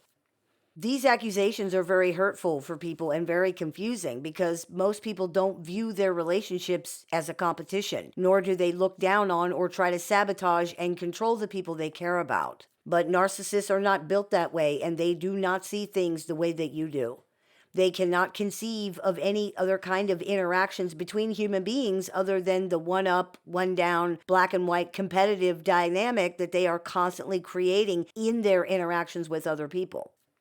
They cannot see past their own perceptions, and consequently, they can't believe that anybody else would be any different, which means they don't believe that you don't see things the way that they think you do. Everyone sees things the way that they do, as far as they're concerned. People just won't admit it. That's one of the hardest things about this. You don't see them as an enemy, but they see you as one, and this does not change. It can't because of the way that they view the world and the way they view other people. For narcissists, The world is a place where everybody is competing for everything all the time, where everyone is trying to be, or at least to look, better than everybody else and using each other to do that. There are no friends or family in this world. There's no walking beside other people. There's only a hierarchy where you are either above or below other people. You either walk in front of them or you walk behind them. That's it. And every single thing that happens, every tiny interaction and micro expression is communicating to narcissists at every moment where they are in that hierarchy according to the other people. This sounds absurd and ridiculous, but examine your interactions with this person and see what you see. There is so much meaning attached to insignificant things: a look, a word, a silence, a song on the radio, a tone, sometimes nothing at all. When you live with a narcissist, you wake up to find that you are in a war you didn't know you were fighting, where the battles are being fought without your knowledge, and you didn't even know there are any battles until you realize you're losing them and that you've been losing them for a long time. Of course you have. You didn't even know they were happening. You didn't even realize there was a war, but there is. And a failure to accept this often keeps people in these situations for much longer than they ordinarily would be, and it causes extreme pain and damage along the way. It's just so unbelievable for most people that it defies logic, and especially in the beginning, it can be chalked up to other things. For example, if your partner doesn't seem enthusiastic about your promotion at work, it's easy to look at that and say, well, maybe they were tired, maybe they had other things on their mind, maybe. Over time, though, it gets more and more difficult to pass these things off as normal aberrations in a loving partner, especially because over time, the behavior tends to change from passive aggressive to overtly hostile. Now the partner who was just not enthusiastic about your success is openly contemptuous about it, or mocking, or angry. Their comments or their behaviors are more blatant and directed specifically at this subject or this thing. It's a lot harder to chalk that up to a normal deviation in personality or mood, especially because with narcissists, it keeps happening and it tends to get worse every time it does. But even still, people generally don't then come to the conclusion that, well, this person doesn't want me to be successful or have anything good. Why would anybody think that? The truth of this situation might also be further obscured by projection of some kind from the narcissistic person. For example, they might accuse you of being jealous of them, or of trying to sabotage them, or of wanting them to fail. This is very hurtful and confusing, and people can become so focused on looking at their own behavior to try to find some clue as to why the narcissist would think this, that they stop looking at the narcissist's behavior, or why this person would say something that is so obviously untrue in the first place. This unfortunately validates these accusations in the narcissist's mind and in a person's own mind by giving them enough weight and importance to look for a real cause for them in your own behavior, instead of focusing more on the concerning fact that this person says things that do not match up with reasonable interpretations of objective reality. Unfortunately, this usually leads to people trying to prove to the narcissist that these things are not true. And that's understandable, but it really misses a key piece of the situation here, one that we can see when we stop giving these accusations any weight or validation. And that is, these things are untrue. And no rational person would look at the situation and think they are true, which means the narcissist either already knows they're not true, which is bad, or they do not know that these things are not true, which is worse. Either way, your attempts to prove that these things are untrue will not be successful because it has already been proven, and that doesn't mean anything. It doesn't change anything. There's no logical reason for them to say these things, but they still do. Either because they're intentionally accusing you of crazy things that they know are false, or because they really think they're true. And either way, this means that no rational argument or logic is going to matter regardless. Whether they think it's true or not, it comes into this person's mind that you are doing these things or that you're like this for the same reason that it doesn't cross your mind to wonder more about why they are saying things that don't agree with reality. Projection. They think that you're that way because they are. They think everybody is that way and that they are always the target because they're the main character in this story. Remember, there are no friends or family in the narcissist world, just competitors, rivals, and enemies, just opponents. You don't wonder why they are saying things that don't align with reality because you don't do that, and neither do most people. So you assume there must be some realistic, tangible reason for them to say it. I must be doing something, or something must be happening to cause them to think or say these things, because that's the only reason anybody would think or say something like that. In this same way, you don't realize that you are their enemy because they're not yours. It's important to understand, though, that this has nothing to do with how they see you or what they think at all. It's what you think, and that's it. This is often very difficult for people to really grasp, that two people in the same situation or set of circumstances can see things so differently. But until it is grasped, the situation can't really be understood because the person's behavior is not going to make any sense to you.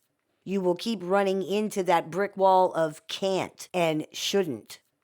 They can't feel that way. They shouldn't feel that way. These things might even be true, but it doesn't matter. They do. And our inability to understand, accept, or believe something has nothing to do with reality. Things are still things, even if we don't believe in them, or like them, or accept them. And our lack of belief or acceptance or understanding in or of the things does not prevent them from impacting us either. You might not believe in tornadoes, for example, but that's not going to stop one from hitting you. Belief has no impact on reality at all.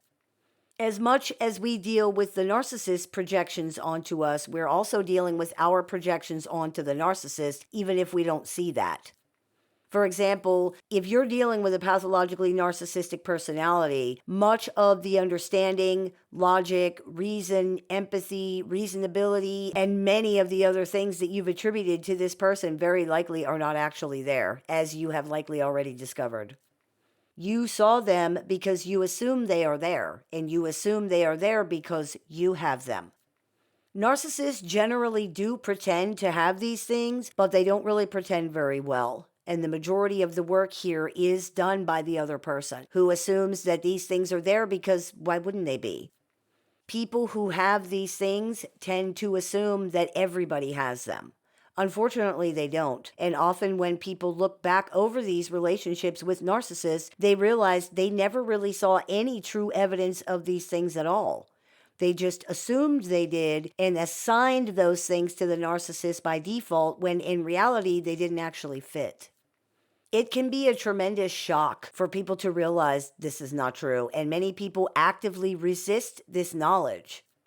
To look at your life and realize that you are dealing with a person who actively roots for bad things to happen to you or who even tries to cause them, and to see evidence of that is extremely painful and shocking, particularly when these are so often relationships that are supposed to be supportive and caring, like family and romantic relationships. How can this be? How can it be so opposite? Why did it change? The truth is, it didn't change. It really was always that way. You might not have seen that, but it was. The narcissist involved here was always only ever out for themselves. At first, they generally thought that you were out for them too, so everything was okay. Once they realized how selfish you are, how you're only out for yourself, that made them realize what you're really about. They felt rejected, abandoned, and mistreated. They felt misled and tricked by you. They were never out for you, no matter how it seems. Your needs are not only not important, they don't exist. Narcissists do what they have to do to get something in return. And because, for example, when they think you think they're the most important thing in life, they really like that. That's what often happens during love bombing. You're focused on them, so they're focused on you because they like that you're focused on them. They like the reflection they get of themselves from you. They like how they look through your eyes, and they can't get enough of that, for now. Once you reveal yourself as a regular person with needs and flaws who expects things and wants things and thinks you matter and has all your own opinions and feelings and stuff like that, including ones that they don't agree with or like, they are disgusted, disappointed, betrayed. Guess they have to go it alone once again because everybody in the world is a selfish, evil troll who only cares about themselves.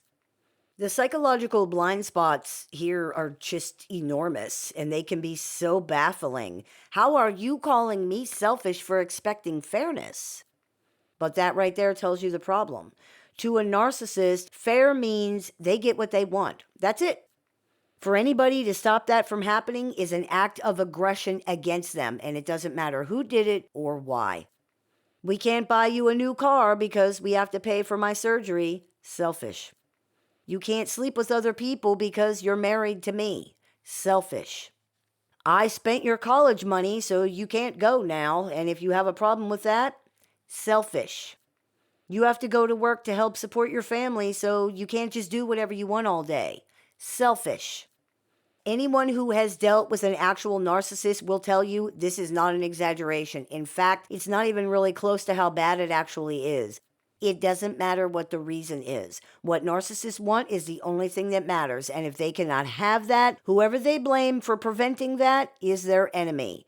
This is an act of aggression, of sabotage, of war.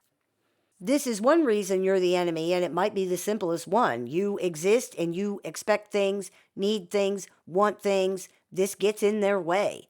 Their goals automatically create this dynamic because their goals are all self-serving, and the only person they consider in anything is them. The fact that they're part of a team or a family, or that other people are relying on them, or even just that they're not the only person walking around on the planet does not really occur to them at all. And really, why would it? They can't see you, they can't feel you, they don't understand you, they don't get you, and they're not interested in doing any of that anyway. This is about what they want, and if you ain't talking about that, you ain't talking about nothing. Any deviation from or interference with their goals is seen as selfish and sabotaging, period. Another reason you're the enemy is that narcissists view things in black and white binary terms. This is most obvious in the good guy, bad guy dynamic that they create. A narcissist's life is based on this binary. Because they have such serious issues with empathy and perspective, they need a way to navigate and understand the world. This is often accomplished using basic stereotypes, tropes, cliches, and symbolism, such as good guy, bad guy, for example. Simple and easy to understand.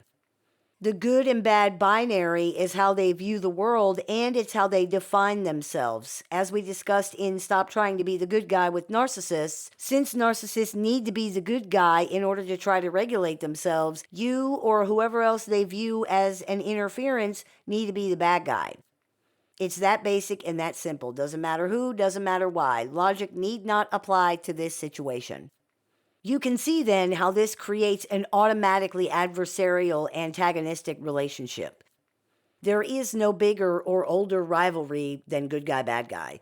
It's the plot of every movie, every book, every story since just about ever, really.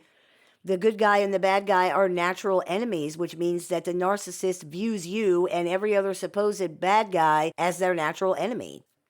They're the hero and you are the villain in this picture. It's the same with everybody. It's like a traveling production of Hamlet that always has the same guy playing Prince Hamlet, but finds new actors in every town to play the other parts. The star is always the same, the role that the star plays is always the same, and the story is always the same. It's only the supporting cast that ever changes, and those people don't matter. The play is called Hamlet, you feel me? People sometimes wonder, how does this seem okay to them that a person that they are voluntarily choosing to interact with as an adult is seen as an enemy?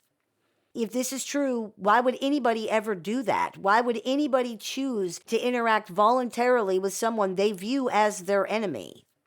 And of course, some narcissists do exit the relationship or the situation as soon as this change of perception happens. But many others stay for years. In fact, they cling to the relationship and refuse to exit, continuing to relentlessly defend themselves against nothing and punish the other person or people for imaginary slights and insults.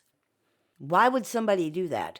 Why stay in a situation where they are so sure they're being maligned against and mistreated and sabotaged constantly, where they don't even seem to really like the other person or the other people involved so much of the time?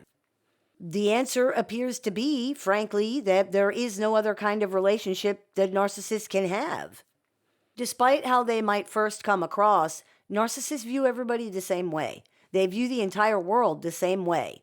They don't engage in trust, they don't believe people care about them, and they're not able to see where the majority of people are coming from. There is therefore no relationship narcissists can have, except one where people are constant opponents and enemies and adversaries. A relationship that is so full of conflict and recriminations and fear and contempt and abuse and distrust doesn't deter narcissists. As far as they're concerned, that's the only kind there is.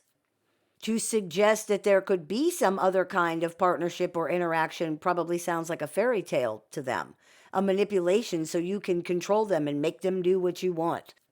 It's amazing that someone could genuinely believe that being asked to please be less abusive and please be less unpleasant is some kind of attempt to control or manipulate them, but we hear that all the time. It's like, so I'm asking you to be nicer so I can do what exactly to you? What exactly would I be accomplishing with that would be so harmful to you again? And even if they can't answer this with any logical response, they are still completely sure that it's the truth. Again, this illustrates the depth and the magnitude of the problem. That's another reason these relationships are so full of conflict. Narcissists fear being controlled by other people. They are, in fact, almost obsessed with this idea and they're extremely paranoid about it. Much of their behavior is an attempt to prevent that. It's an attempt to prevent other people from controlling them. This tends to come out as them trying to control other people because, true to their binary nature, they tend to feel that if they're not doing the controlling, they're being controlled. This is where they accuse you of controlling them because you won't allow them to control you. Once again, you can see how this binary way of viewing things automatically creates conflict and pits people against each other. You will be forced into one role or the other, whether you want that or not. You're seen as either the controller or the controllee, depending on the situation or the current circumstances. In either way, it's bad for you.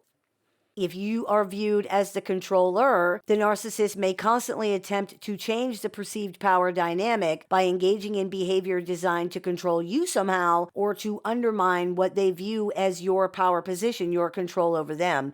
And if you are viewed as the controlee, if they feel they have power over you, in other words, then they may constantly do things to prove this to themselves and or to gain more power, resulting in behavior that can escalate dramatically and in frightening ways.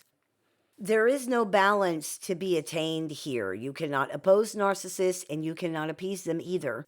Neither of these is a winning strategy, and neither forestalls or curtails mistreatment. If you oppose them, it's all-out war. If you appease them, it's complete subjugation. Either way, it's a totally unbalanced situation where someone is always one up and someone is always one down, but somehow you always get the pointy end of the stick, regardless of which position you're in.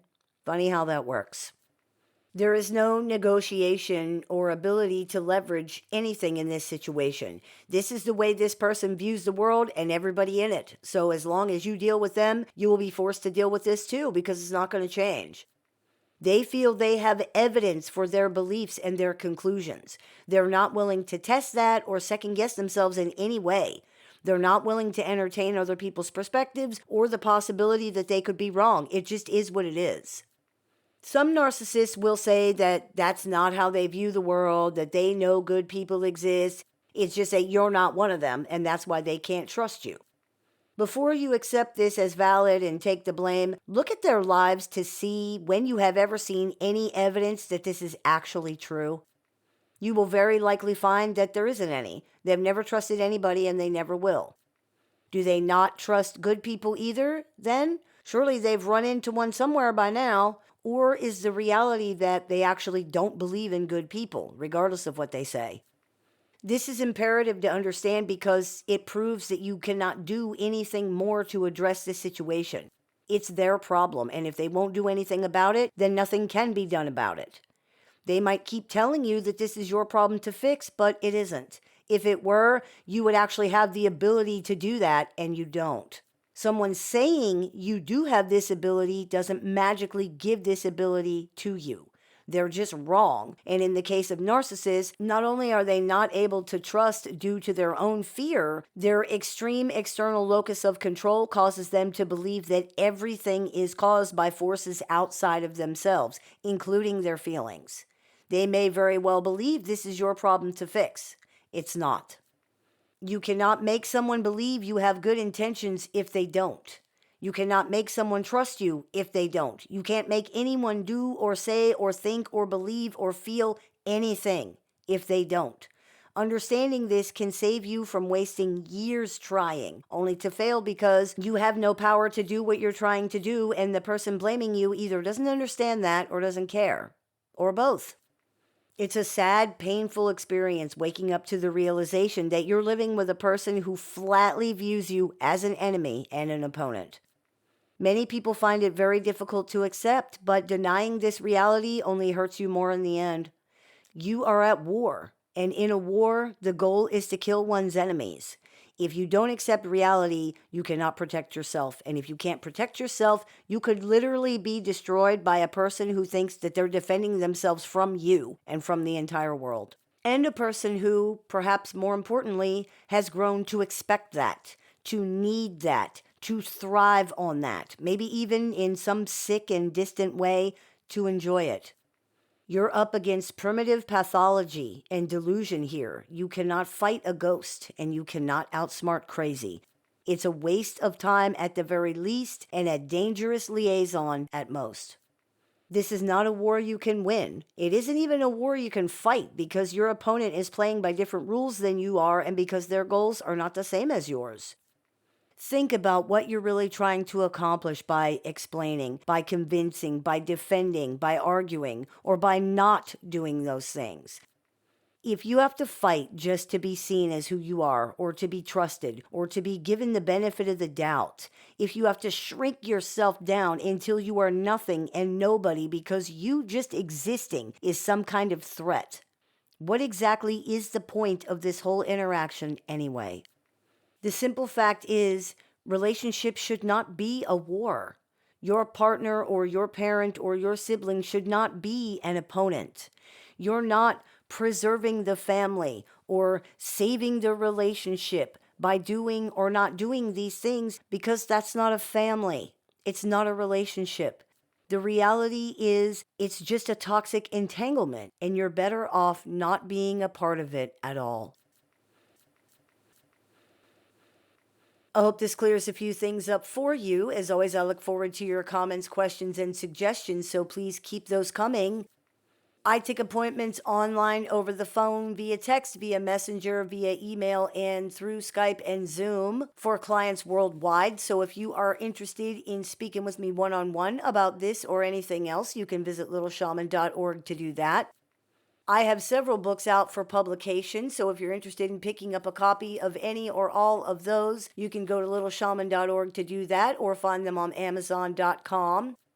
I teach workshops, seminars, and clinics, so if you are interested in seeing what we're running this month, you can visit littleshaman.org to do that. And if you are interested in joining our support group with weekly support meetings, access to exclusive content, and more, you can visit littleshaman.org to do that as well. You have been listening to the Meditations and More podcast here on the littleshaman.com, brought to you by Transrelational Healing, shamanspiritcenter.com, and littleshaman.org. That's me, Little Shaman. May the Great Spirit bless you. Have a beautiful day.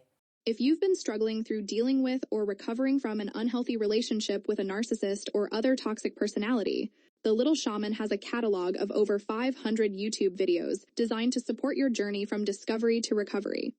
You can also find additional resources on the Little Shaman website, including tools, courses, workshops, a support group with weekly meetings, and one-on-one appointments with the Little Shaman that are open to clients worldwide.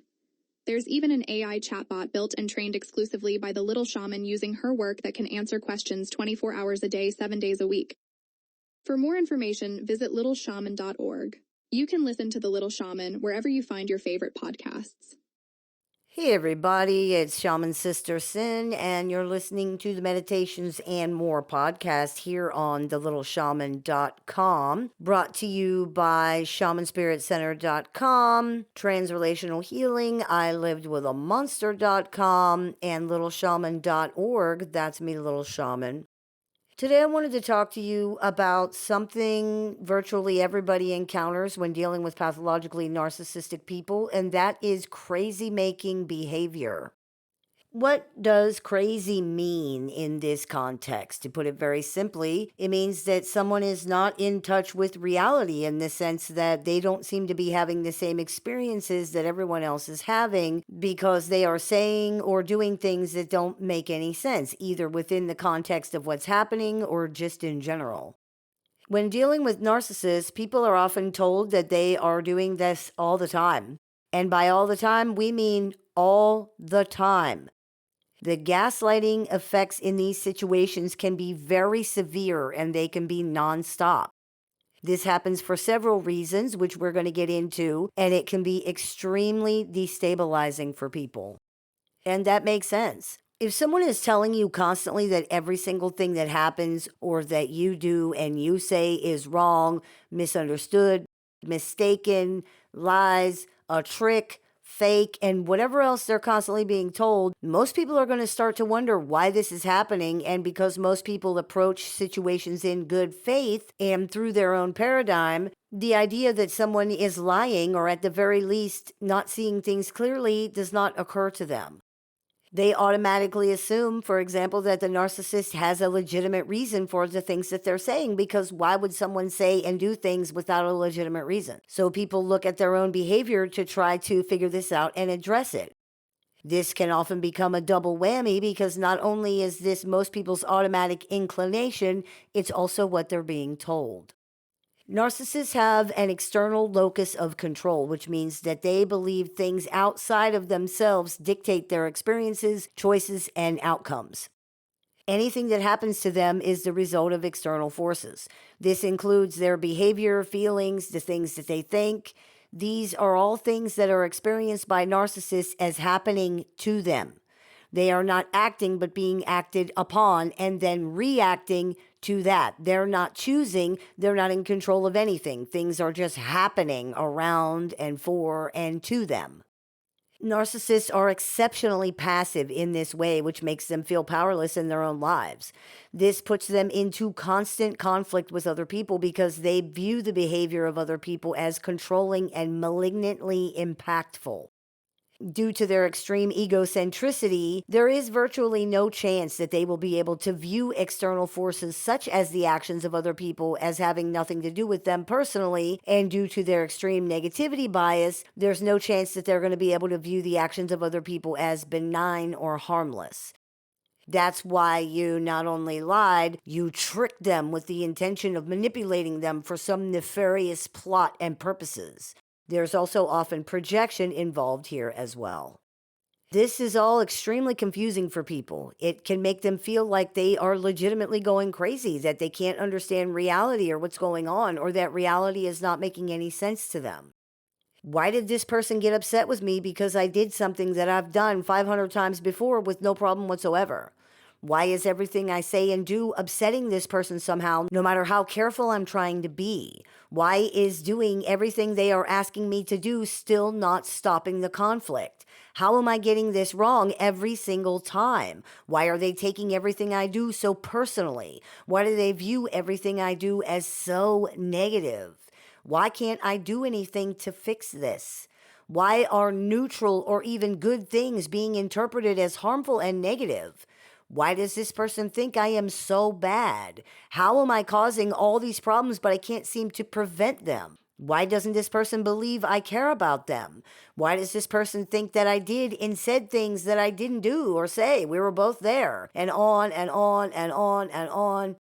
It can eventually reach the point where these questions and many, many more are swirling through somebody's head all day long, every single day, because they just cannot figure out what's happening. This is a shame because the answer is actually right in front of them the entire time, but they just don't see it because the idea that the person telling them these things is lying or wrong does not even occur to people until much later, if it ever occurs to them at all. And why would it? This is a person who says they care about you. Why would they lie? How could they be that wrong about your motives or your intentions? There must be some reason. The reality is, both of these things can and usually are happening in relationships with narcissists. They are often wrong and they're often lying. People don't see that because they take for granted that everyone they're interacting with is just like them. Sadly, that's just not true. And if you learn nothing else from interactions with a narcissist, you will learn exactly how untrue that really is. Those questions are just the tip of the iceberg in these situations, and it is very, very confusing and hurtful for people. They cannot understand what's happening, yet they're continuously being told that they're causing it. They are addressing every single thing that they're being told that they're doing wrong, and there's still a problem. They're being told every single day that they don't care, that they're abusive, that they're embarrassing, that they're stupid, that they are hurtful, that they are liars, cheaters, phonies, haters, con artists. The list goes on and on. In these situations, there is nothing happening that would lead a rational person to these conclusions. And people dealing with narcissists cannot understand how the narcissist is coming to the conclusions that they're coming to. People cannot understand how this person is taking 2 plus 2 and getting 47. The math ain't mathin'. Instead of going from A to B to C, the narcissist is going from A to F to yellow to triangle to do not enter sign. When asked to explain how they have arrived at their conclusions, many narcissists do not answer, likely because they actually cannot explain in some situations, or they give a nonsensical answer that makes no sense. They might be intentionally withholding this information in the belief that this gives them the power position in the situation. Others will give an explanation that includes their assumption of the other person's motives and intentions, and they are either unable or unwilling to understand that this part of it is not a fact. For example, Bobby says, "Hey, Jimmy, did you know that we moved the tools to the shed?" That's the event. Those are the facts. Bobby said those words. If Jimmy is a narcissist, he may recount the facts as, "Bobby asked me if I knew they moved the tools to the shed because he thinks I'm so stupid that I don't know where the tools are." Bobby's motive is automatically injected into the facts. Or, "Bobby asked me if I knew they moved the tools to the shed to embarrass me in front of the other guys." Again, the motive is automatically included as if it's a fact. A narcissist's processing and understanding of events often includes their assumption as quote unquote facts of the situation. In our example, Jimmy is a narcissist. He feels that he should know everything, and since he didn't know that the tools were moved to the shed, he feels shame for that. Jimmy therefore assumes that Bobby must have intended to shame him because he would not feel shamed unless that was Bobby's intention. Remember, narcissists have an external locus of control. Everything that happens to them is caused by forces outside themselves, and this includes their feelings. Same with Bobby said that because he thinks I'm stupid. Jimmy feels stupid for not knowing, even if there's no way that he could have known until Bobby told him.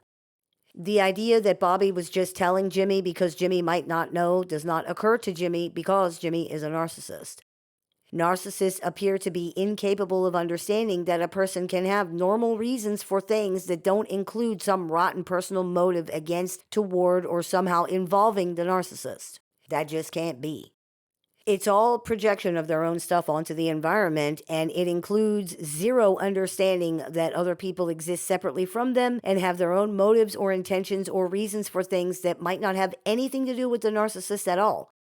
Telling them this just sounds like a lie to them and a way to get away with whatever dastardly deeds you are planning to do. Like saying, "Hey, look over there while I take your wallet."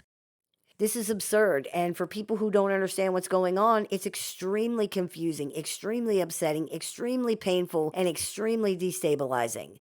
It causes massive anxiety and tension because there's no way to know how this person will take even such neutral comments as "good morning" or "hey, what are you up to today?" The key to understanding the whole thing is firstly to understand that when you're dealing with a narcissistic personality, you are dealing with a person who is having a very different experience than you are. This, in and of itself, makes things extremely confusing. It's like trying to have a conversation about the movie that you both watched last night, but they were watching Godzilla while you were watching Titanic. It's like trying to have a conversation when you are in Titanic and they are in Godzilla. The plot, the script, the characters, everything is completely different. The conversation cannot even get started, and it will make no sense whatsoever because you are having completely different experiences from each other, and there is no way to reconcile or overcome this. It is what it is. You cannot convince or control or prove or argue them out of what they feel they have experienced, and you shouldn't bother trying. It's pointless, even if you have proof, and it's only going to hurt and confuse you more. Think about the times that you've tried to do that. Isn't that exactly what happened? It's all that will happen. The second part of this is you have no way to know what the experience they are having actually is. There's no way to know until they tell you, and because their emotions dictate so much of their experience and they are so unstable, asking them 3 different questions about the same event could result in 3 different answers. In one, you guys had a great time. In another, you guys had a terrible time. And in the third, the event didn't even happen and you're lying. There's no way to predict what kind of experience narcissists are going to report having because they are emotionally dysregulated and delusional. They could be lying for some reason. They could be confabulating and misremembering. They could be not paying any attention at all and have no idea what you're actually talking about, but just be answering anyway. There's no way to know or predict how they're going to take something or experience it. And this is extremely confusing and demoralizing for people. What do you do when reality doesn't work? The relentless exposure to constant rewriting of history and constant challenging of basic reality can severely erode a person's sense of stability and security. This is far beyond just disagreeing about what happened. This is every minute of every day. The person you are interacting with and sharing your environment with is describing and reacting to a completely different experience of reality than the one that you are having, and in particular, a completely different version of you that is not who you really are. This is severely destabilizing for most people. Interestingly, it's probably similar for the narcissistic person too, because the reflections from their environment constantly contradict what they believe they're experiencing too. This is very likely part of why their personalities and emotions tend to be so unstable, why they tend to accuse other people of gaslighting them, and why so many of them believe that they're victims of narcissists themselves. That's actually not surprising at all. There are, of course, times that narcissists are intentionally gaslighting other people, but typically you don't see any genuine confusion from them at their narratives being contradicted during these times. They may react badly, they might be angry, but they're not confused. They know they are intentionally misrepresenting what happened, so there's no reason for them to be confused. For people who are caught in these situations, the destabilization can be very extreme, especially when they don't understand what's going on. If you cannot even count on up being up and down being down, what exactly can you count on? How are you supposed to be able to ground yourself in reality at all? This is what's known as crazy making behavior. This phrase generally refers to things that create confusion, self doubt, and emotional distress in other people. Crazy making behavior, so named because it undermines a person's perception of reality and their mental stability, usually includes things like gaslighting, which is denying or distorting reality to make somebody question their own perceptions or their own feelings. Inconsistent communication, which means alternating between affection and hostility, making it hard for the other person to understand where they stand. Blame shifting, making the other person feel responsible for problems or mistakes even when they're not at fault. Withholding information, which is keeping important details secret to maintain control or power over the situation. Playing the victim, which is using guilt to manipulate or control the other person by portraying themselves as a victim and the other person as a perpetrator. And dismissing feelings, which is invalidating the other person's emotions or experiences, leading them to doubt themselves. When someone is exposed to these things on a constant basis, and constant means constant here, in many relationships that involve narcissistic personalities, the gaslighting, projection, blame shifting, and inconsistent communication are nonstop. The effects are devastating. People can literally lose their perspective of what is real and true or not. It is traumatic for someone's environment to consistently reflect back to them that what they are experiencing is not in sync with what other people are experiencing. Pathologically narcissistic personalities have some coping mechanisms to deal with this because they experience that all the time. What they think they are experiencing in consensus reality do not line up with each other. These coping mechanisms are not very effective because they mostly consist of various primitive forms of denial, but the majority of other people don't even have that, so it's extremely confusing and traumatic for them. Their brains cannot understand what's going on, therefore they can't process it, and they become stuck on just trying to make sense out of it. Because the inconsistent feedback and reflections from their environment never stop, the problem just gets worse and worse and worse and worse until eventually people might surrender to the narcissist version of reality because it's just easier. It's painful, but it's less confusing and less stressful in this particular way. This is what narcissists need. This is exactly what they're trying to do. The only way they can live in their fantasy come to life world where they really are who they're pretending to be is by forcing other people to go along with that version of reality. If other people believe in it, if other people live with it, if other people stop challenging it, then the narcissist can believe in it, then they can live it. That is what this is really all about. They need a place where they can act out their little one-man show for the only audience that really matters, them. Other people are both the costume the narcissist is wearing for their character and the mirror the narcissist looks in to see themselves as that character. The show is not for you. You are a prop that makes the show more believable to the real audience, the narcissist. They will ruthlessly erode everything about you without thinking twice because you don't matter. All mirrors reflect the narcissist. That's all people are to narcissists. Mirrors that they can use to see and experience themselves as real in their fantasy narrative. And when you look at a mirror, you don't see the mirror because the mirror doesn't matter. When people look in mirrors, they see themselves, and that is all they are looking at. That's what mirrors are for. That is how narcissists interact with other people. They don't see you, they see themselves. The culmination of exposure to this is often a traumatized, confused person who feels they cannot even engage in basic necessary exchanges reliably because they have been so confused and beaten down by these inconsistent reactions from their environment. They have no way to predict how it's going to go, and they often experience severe, protracted anxiety over very small things, such as asking for help opening a jar, or if the narcissist can hold the door open for them while they're carrying something outside. People can experience crippling anxiety for hours over things like this, paralyzed by their inability to reliably predict or influence how things are going to go and how this person's going to react. They can lose themselves completely. Things that would be a 2-minute conversation are turned into days-long battles, and they're still never resolved. They never get resolved. Things that would take 2 seconds take hours because we got to argue about why we shouldn't do that, or how controlling everybody is, or how that's the wrong way to do the thing, and how much better this person knows. Things that are not issues in any way to 99.99999% of people are twisted into these monstrous crimes against the narcissist that must be avenged right now and forever after.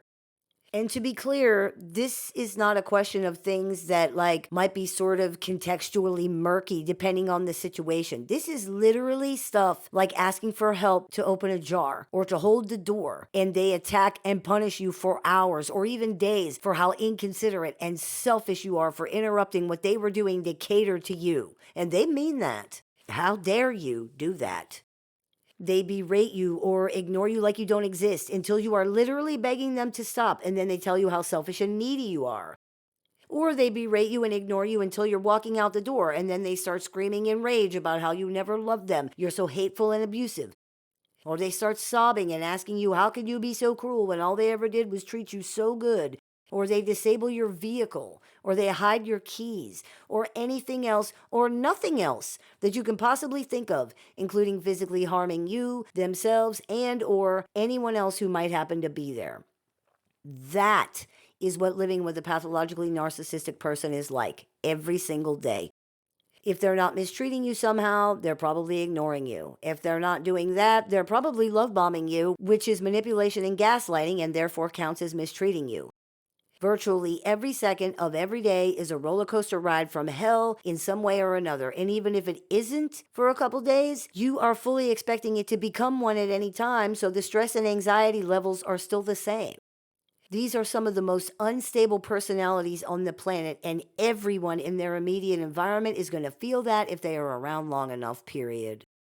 As an aside, a very important aside, there is often debate about whether this is intentional or not, so let's be very clear here. It doesn't matter.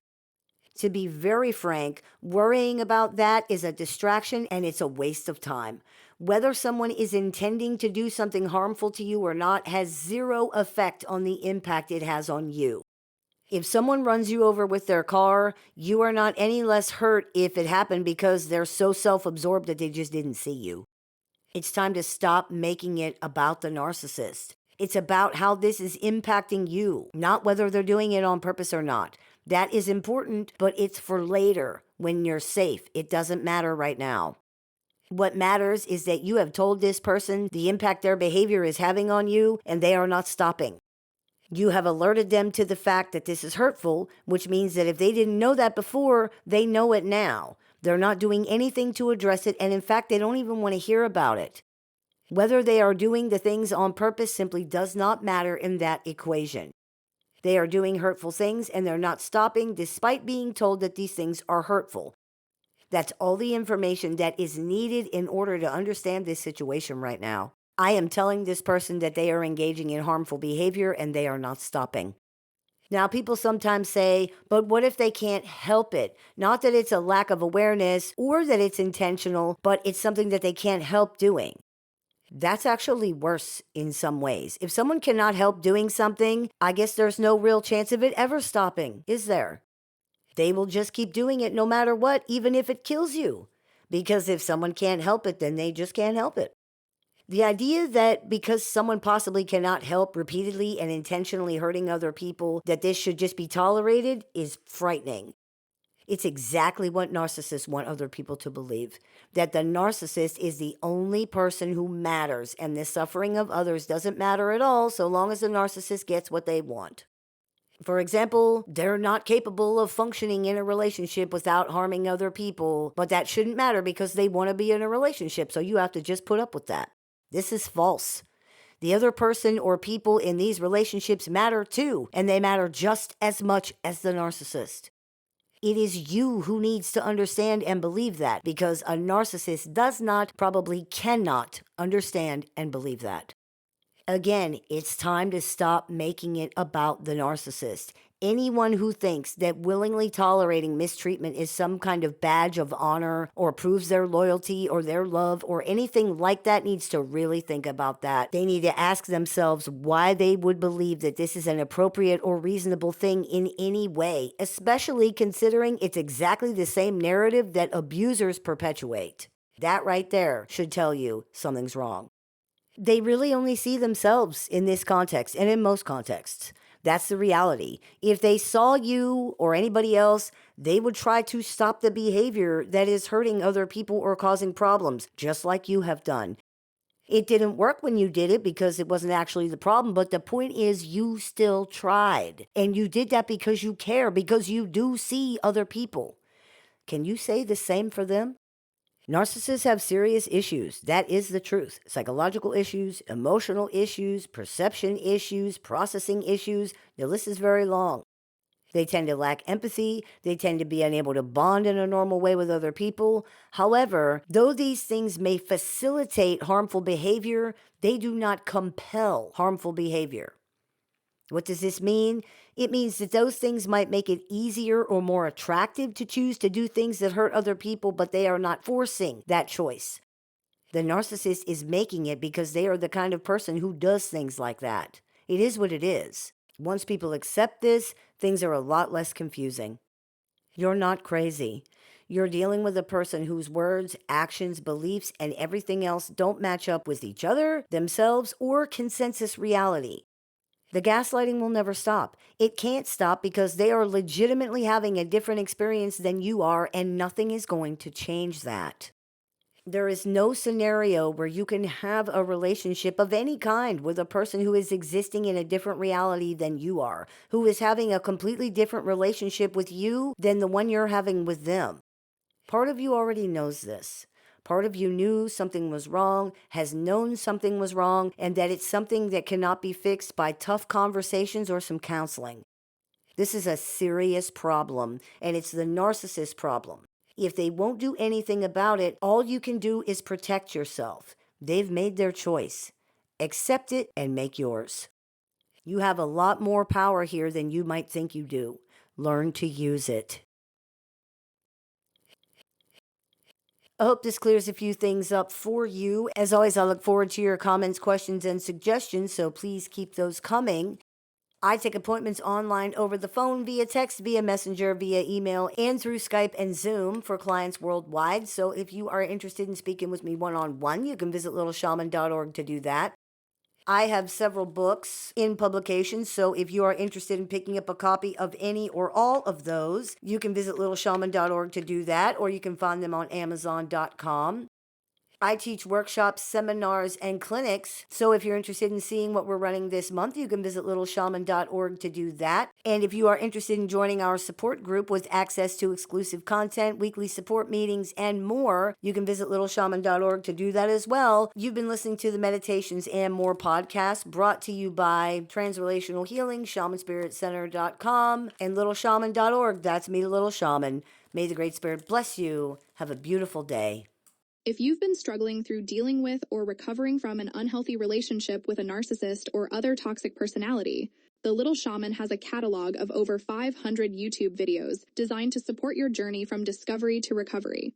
You can also find additional resources on the Little Shaman website, including tools, courses, workshops, a support group with weekly meetings, and one-on-one appointments with the Little Shaman that are open to clients worldwide.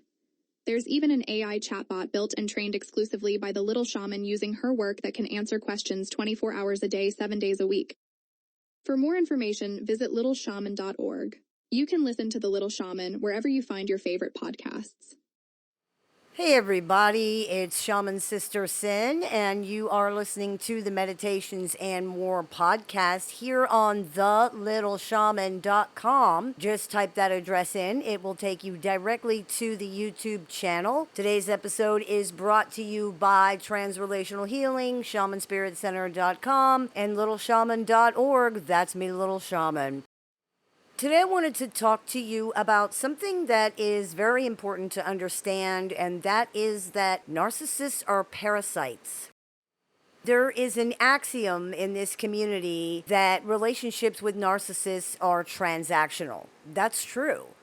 Relationships with narcissists are transactional in the sense that the connection tends to be emotional only as a byproduct of the fact that this person's emotions are totally out of control. The point of the interaction is that they're attempting to get something from it.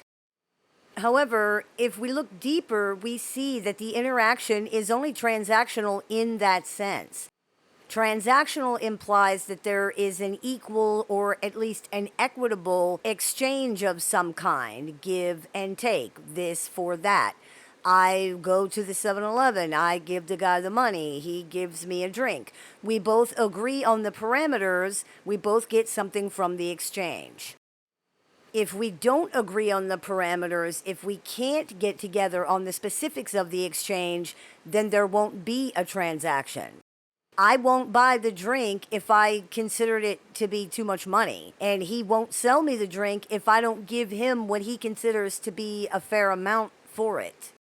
As you can see, viewing the concept of transactions in this context, which is arguably the proper context, the word transactional no longer really feels appropriate to use when discussing any kind of relationship with a pathologically narcissistic personality.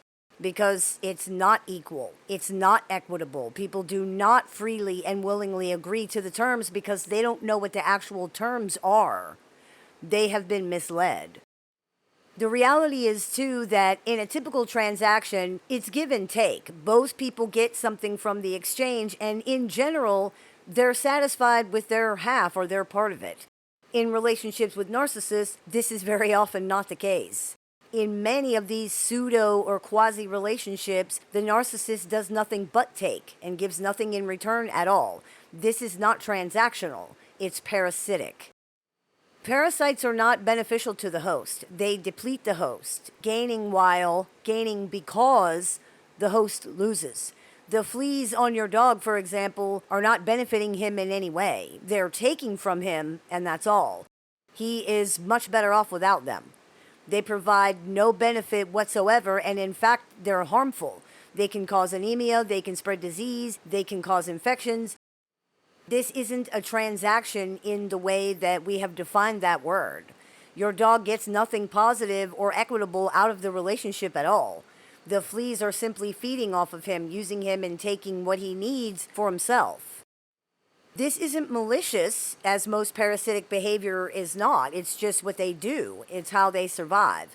That's important to understand because it illustrates that a relationship with narcissists itself is toxic before any overt or intentionally abusive or manipulative behavior, which there almost certainly will be at some point. The relationship itself is inherently imbalanced, toxic, and abusive because it's parasitic, just like the quote-unquote relationship your dog has with his fleas. Parasites are dependent on the host. In this way, too, we can draw parallels with relationships with narcissists. Pathologically narcissistic personalities need other people to survive. Other people do not need narcissists as a general rule. Certainly, there are situations where narcissists are relied upon by dependent others, such as when they have children. That's a very unfortunate circumstance indeed, but generally speaking, people do not need narcissists to survive. We're not going to spiral into chaos and collapse without them in our lives, which is what happens to them if other people are not around to provide narcissistic supply. As a quick reminder, narcissistic supply is what narcissists receive from other people believing in their false self. Supply is not admiration or attention. It is much, much more vital and more important than that. It's much more fundamental than that. Supply is the only way they have to affirm, validate, and experience themselves because they have an extremely fragile identity and extremely fragile self-worth. Without other people to constantly validate these things to them, they become dysregulated and destabilized very quickly. They receive this validation through their interactions with other people. The way other people interact with and react to them is how narcissists see who they are. The other person is a mirror in which the narcissist sees themselves. If the person reacts to them as if they're good, they are able to see themselves as good. If the person reacts to them as if they're bad, they see themselves as bad. If people believe that the narcissist is a victim, they can then see themselves as a victim, etc., etc., etc. It's important to note here that a narcissist's definition of what's going to be seen as good or bad tend to be extreme and essentially impossible to predict. These things are not based in reality in any way. They're based on how this person feels at any given moment. Given their consistently negative internal experience and the amount of self-loathing that is in evidence here, it's a foregone conclusion then that they will eventually perceive you to be saying that they're bad, no matter what you're actually saying. You can't beat yourself up about that. Regardless of what they might think, a narcissist's self-image is not the responsibility of anybody else. This is not the responsibility of other people. There is no way to prevent this delusional perception from happening and no way to correct it once it has happened. They are essentially waiting for that the entire time, and they likely already believed that it was happening before they ever said anything to you about it. It is what it is.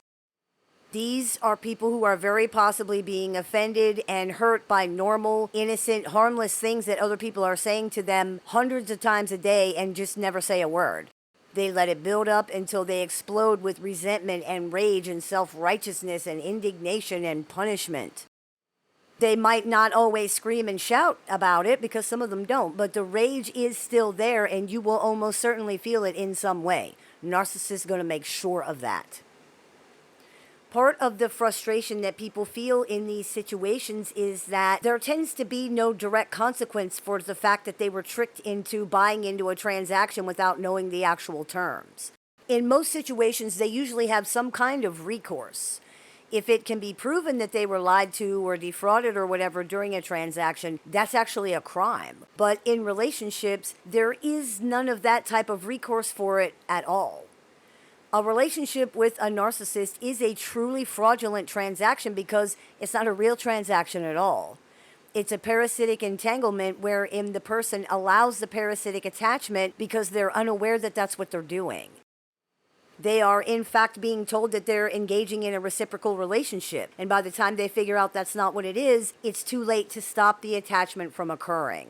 It's not too late to address it, and it's not too late to get out of it, but that's generally pretty cold comfort to somebody who now has to struggle through recovery from this. It's kind of like saying, well, if you got bit by a tick and you get Lyme's disease, that can be treated. And that's great, but, I really would rather not have been bitten by the tick in the first place, you know what I mean? If I had known it was there, I definitely would have avoided it. But you didn't know it was there. You didn't know that it was attaching to you.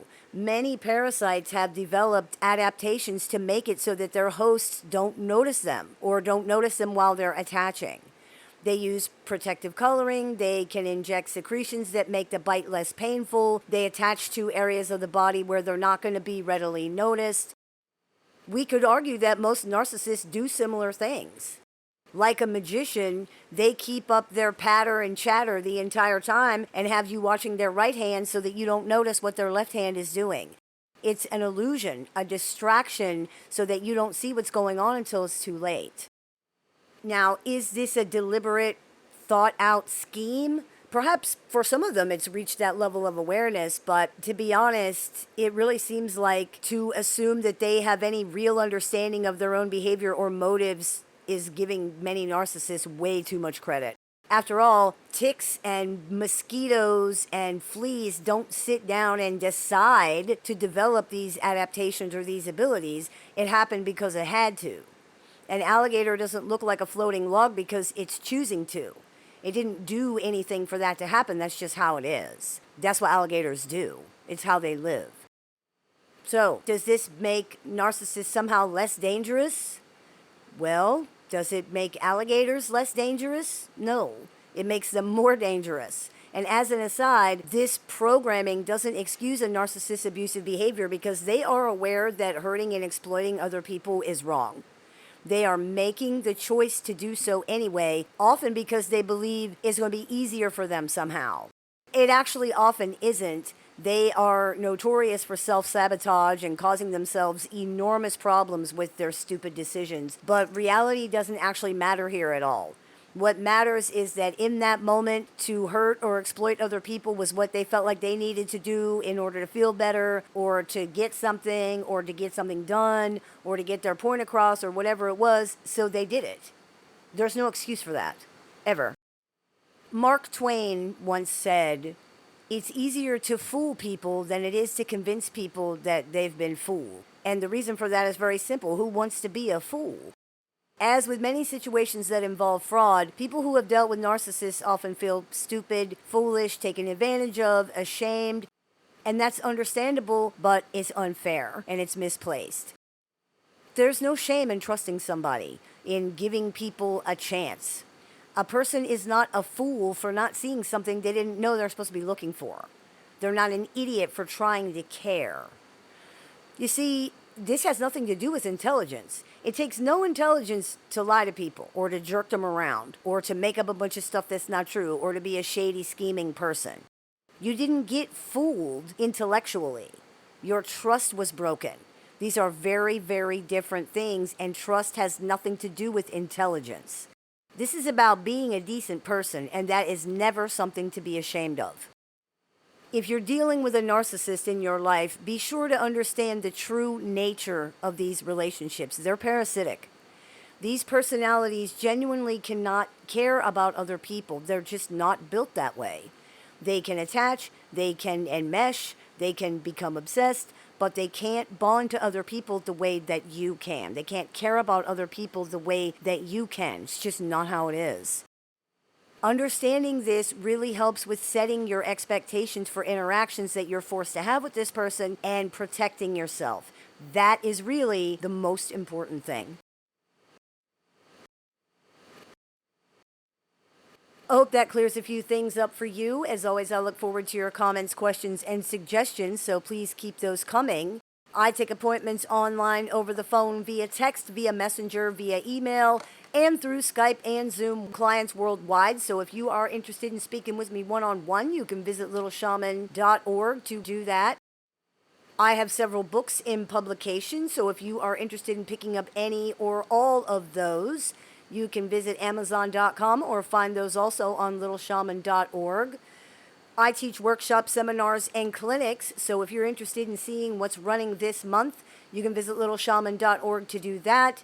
And if you are interested in joining our support group with access to exclusive content, weekly support meetings, and more, you can visit littleshaman.org to do that as well. You've been listening to the Meditations and More podcast here on thelittleshaman.com. Just type that in, it'll take you directly to the YouTube channel. Brought to you by Transrelational Healing, ShamanSpiritCenter.com, and LittleShaman.org. That's me, Little Shaman. May the Great Spirit bless you. Have a beautiful day.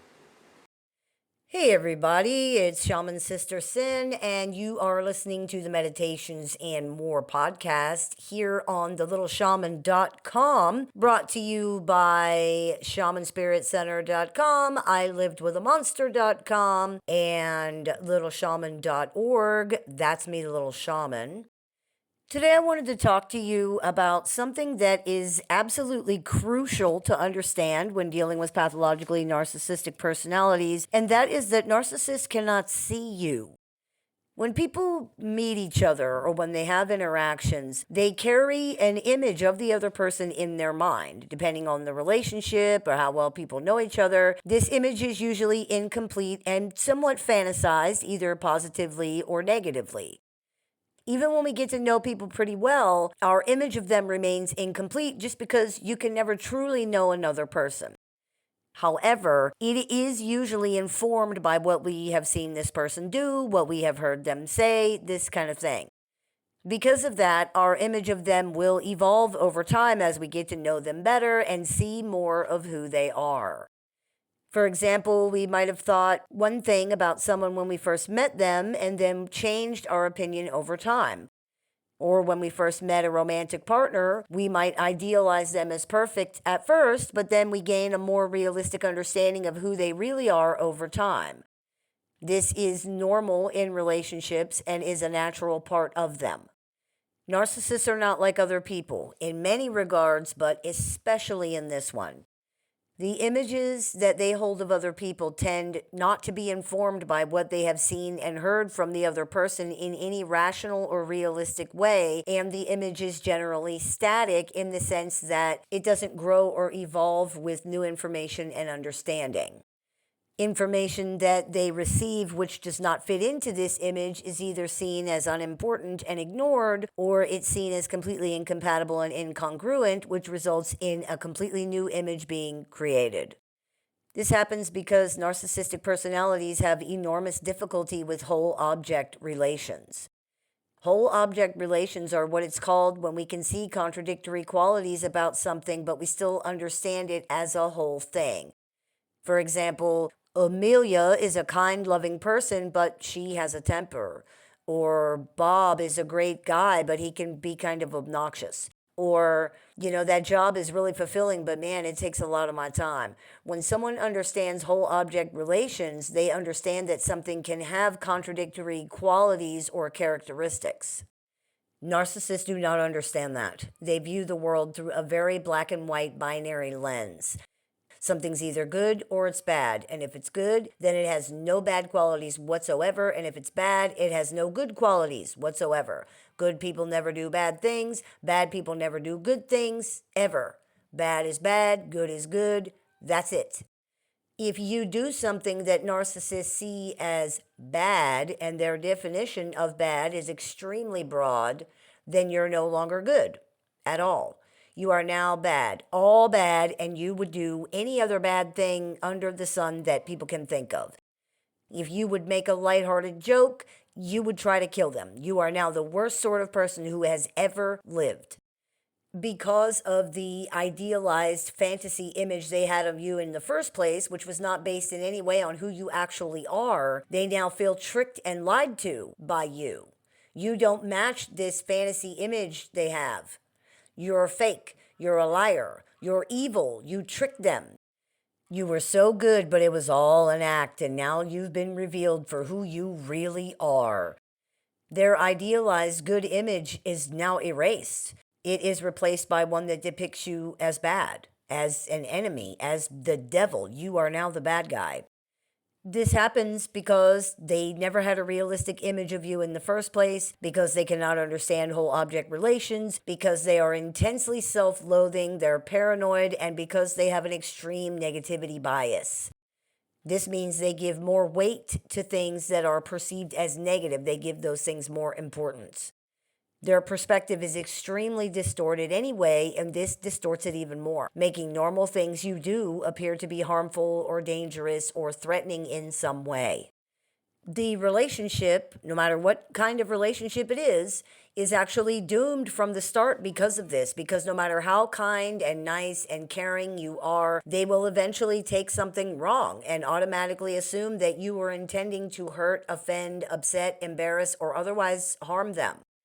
After that, this perception tends to grow in scope and intensity, and it can reach a point where literally everything you do is seen as harmful and threatening and upsetting and offensive. The narcissist is reacting to their own perception of what's happening, and their perception is dark and scary. They tend to view the world as a place that is predatory and dangerous, and their mental armor against this imagined world is formidable. They convinced themselves years ago that they're never safe and nobody can be trusted. Narcissists who try to entertain different perspectives, such as maybe this person could be trusted, or maybe this person was not actually trying to hurt me, tend to fear that they're being set up and manipulated by that, or that they would be lying to themselves if they believed it. This is a person who is pathologically terrified by any intimacy of any kind, even just getting to know them on a superficial social basis, and fervently believes down to their bones that everyone is attempting to harm each other and take advantage. Their only defense against that is suspect everybody. If you never trust or believe in anybody, then you're never going to be caught off guard and hurt by them, right? Problem solved. Except that this actually doesn't work because it causes continuous conflict and issues with other people. The narcissist's only real defense against the shame that this provokes seems to be convincing themselves that they just saw through everybody and nobody could take that, so then they all left. Or everybody's jealous of the narcissist and that's why nobody likes them. It could never be that, like, hey man, you're causing problems constantly for no reason and people are tired of that. Or, hey man, you are horrifically abusive to people who never did anything to you at all. It's always somebody else's fault, and it is always somebody else's responsibility. As you can see, there is almost no chance that someone whose perception is this affected can see you or anybody realistically. But there's another reason that narcissists cannot see you. They don't have a stable identity, and because of that, they cannot define themselves for themselves as a separate and sovereign individual. They create an identity narrative for themselves, an image, same as they create one of you. And the one they create for themselves is not any more reality-based than the images that they create of anybody else. It's all based on these stereotypical binaries of what people are supposed to be like, according to a childish mind that really doesn't understand other people at all.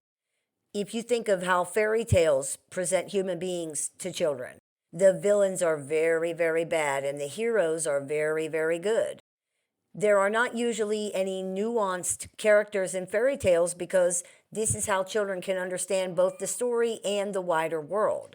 It's how pathologically narcissistic personalities understand it too. This is why you cannot escape, change, or subvert their identity narrative. They define themselves in comparison or opposition to you or to whoever is the main person that's around them. Because of that, whatever they think they are, whatever they want to be, you have to become the opposite. If they're good, you're bad. If they are up, you are down. If they are vegan, you're a carnivore.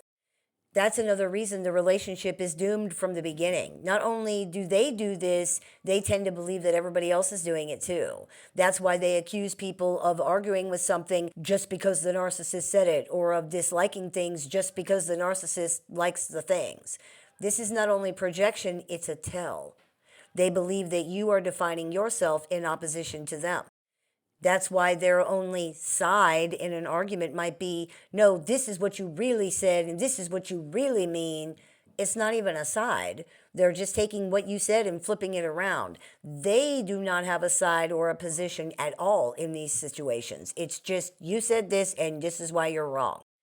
If they do have a side, it is often one based on some extreme form of your opinion or your position that you don't actually hold. They try to force you into defending these extreme positions because it's the complete opposite of whatever theirs is. And you have to be forced to take that position because it's the only one that they can understand or defend against. This is the way they understand the world. Everything is black and white, up and down, right or left. That's it. There's no nuance or gray area at all, ever. This is really important to understand because it helps us to understand that there's no point in trying to make this person see who you really are. This comparison narrative cannot change, because if it did, it would change their identity. It would change their identity narrative. Black is only black because white is white, and it's only black in comparison and contrast to white. That is very important to grasp, because not only does it convey a better understanding of how this works, it also conveys how unlikely any change really is. You see, this is not about you at all. To you, it's about you because it's about you to you. But to the narcissist, it's about them. You don't even exist as an individual human being.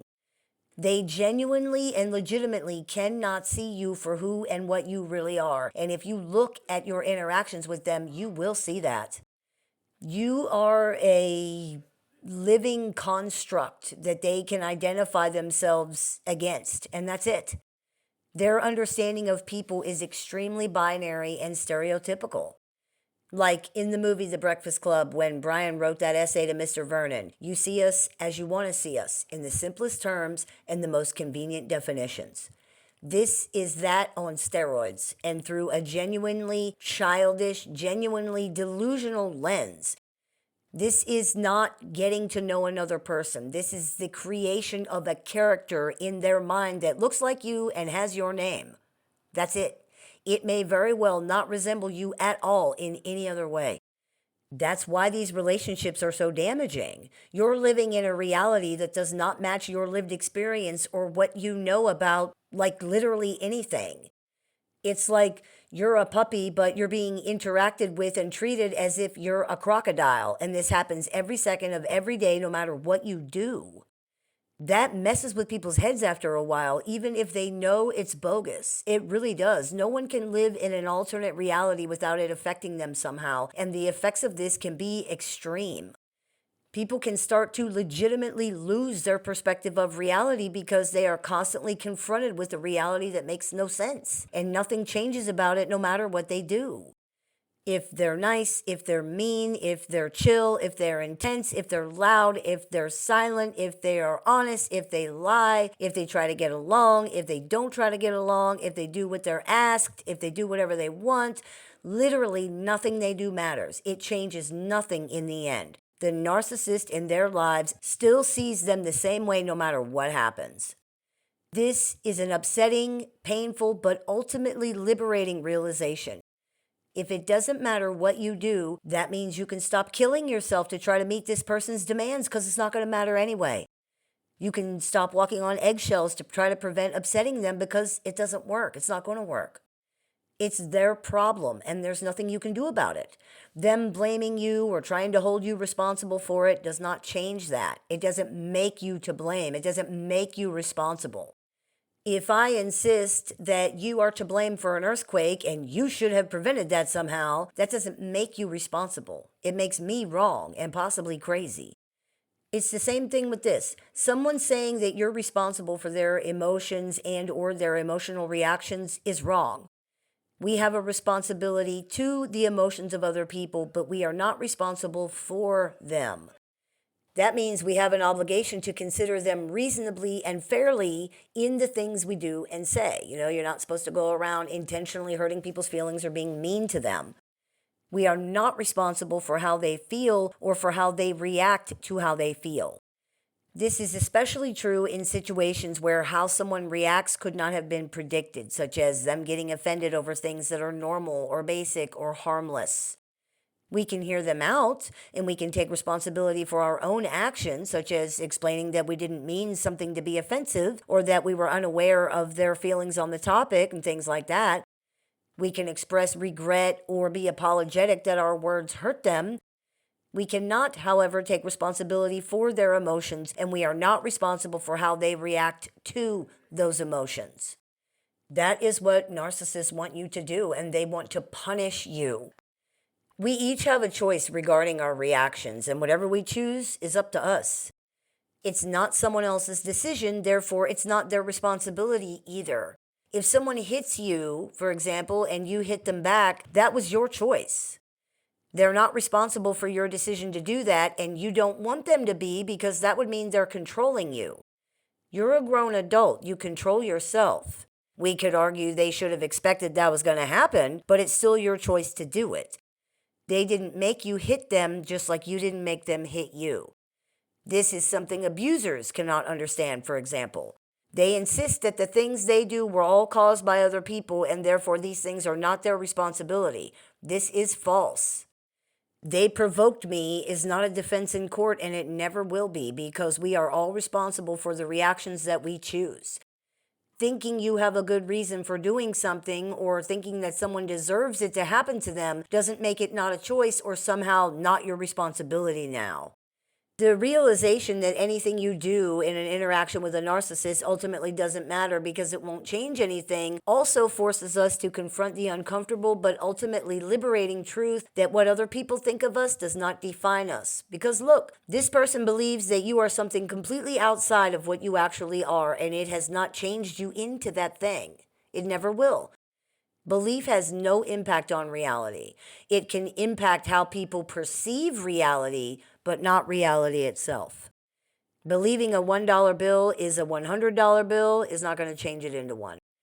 Now, people sometimes say things like, well, if they're going to keep accusing me or if they're going to keep saying that I'm this or I'm that, then I might as well do that or I might as well be that. And that's usually understandable, but it's also still a choice. It's important to keep this in mind when dealing with narcissists because it reminds us that they only have power we give them.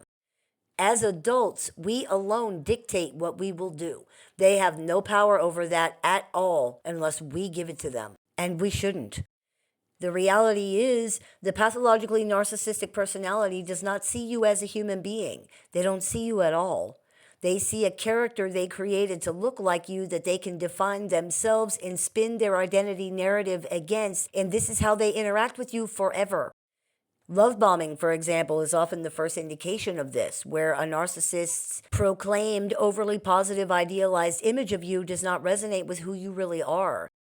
You might like it, it might feel good, but it doesn't feel real, and that's because it's not. It can also turn negative very quickly because it's not real, and as unrealistically positive as the image was of you, it will be just as unrealistically negative when it turns. There is no understanding of how this might impact you, nor any understanding of you as a living, feeling person at all. If you look at your interactions with narcissists, what you spend the majority of the time doing is trying to somehow make a convincing case to them that you deserve to be treated as a human being. Think about that. Really think about it. Does that sound okay to you? Does that sound like anything anybody should ever have to do? Now think about the fact that it doesn't even work, that you never succeed at convincing them that you deserve even basic human decency or consideration. What does that sound like to you? You know the answer. If you continue to interact with this person, you will continue to be treated as if you are a character in a cartoon. no feelings, no story of your own, no identity at all. Just our good guy can't be a good guy without a bad guy, so here we'll draw one. You're worth more than that. You are more than that. If you can't exit the situation just yet, at least stop trying to convince someone to see you who can't even see their own hand in front of their face. You will never get something from someone who cannot even give that thing to themselves. I hope that clears a few things up for you. As always, I look forward to your comments, questions, and suggestions, so please keep those coming. I take appointments online, over the phone, via text, via messenger, via email, and through Skype worldwide. So if you are interested in speaking with me one-on-one about this or anything else, you can visit littleshaman.org to do that.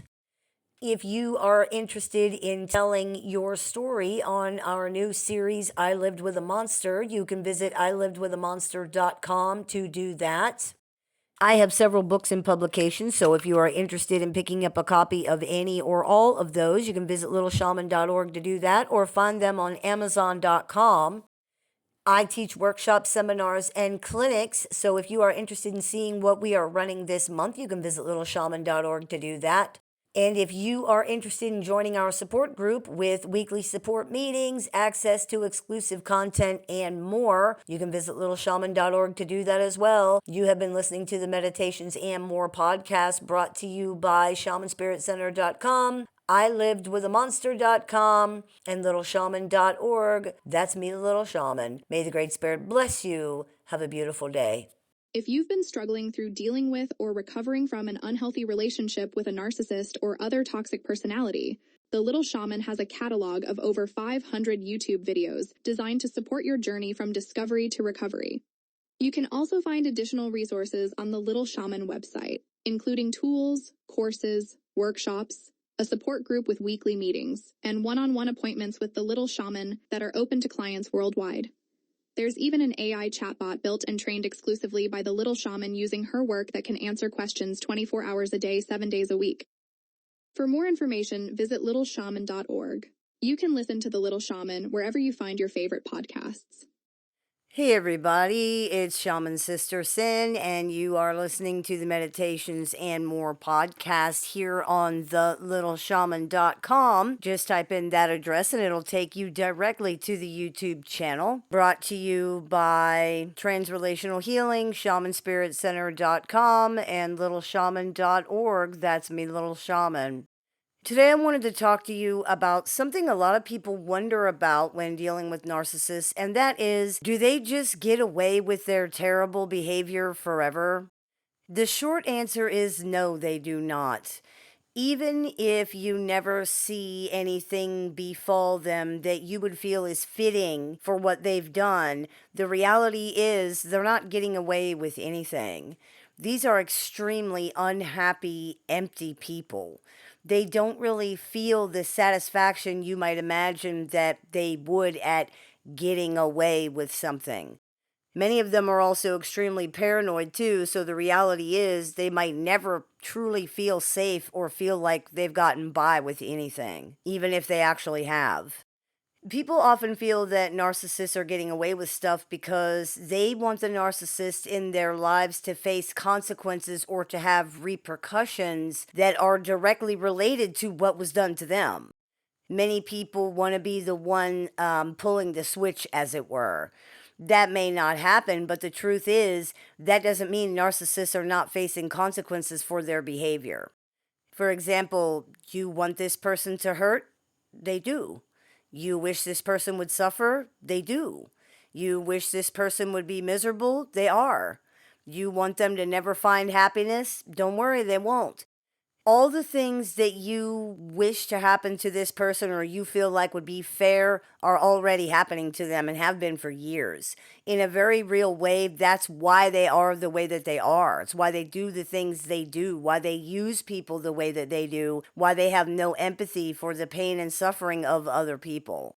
Narcissists need connection with others in a way that most other adult human beings do not, but they can't really achieve it, and that is extremely painful for them. It leaves them unstable and afraid.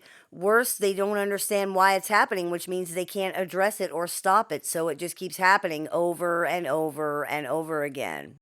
This impacts their feelings of self worth and self image enormously, which is why their narcissistic defenses automatically blame that on the other person. This might seem like it protects them, but the reality is that it makes it so they can't actually get the thing that they need the most. It literally prevents them from doing the one thing they need to do in order to survive. This is not helpful to them.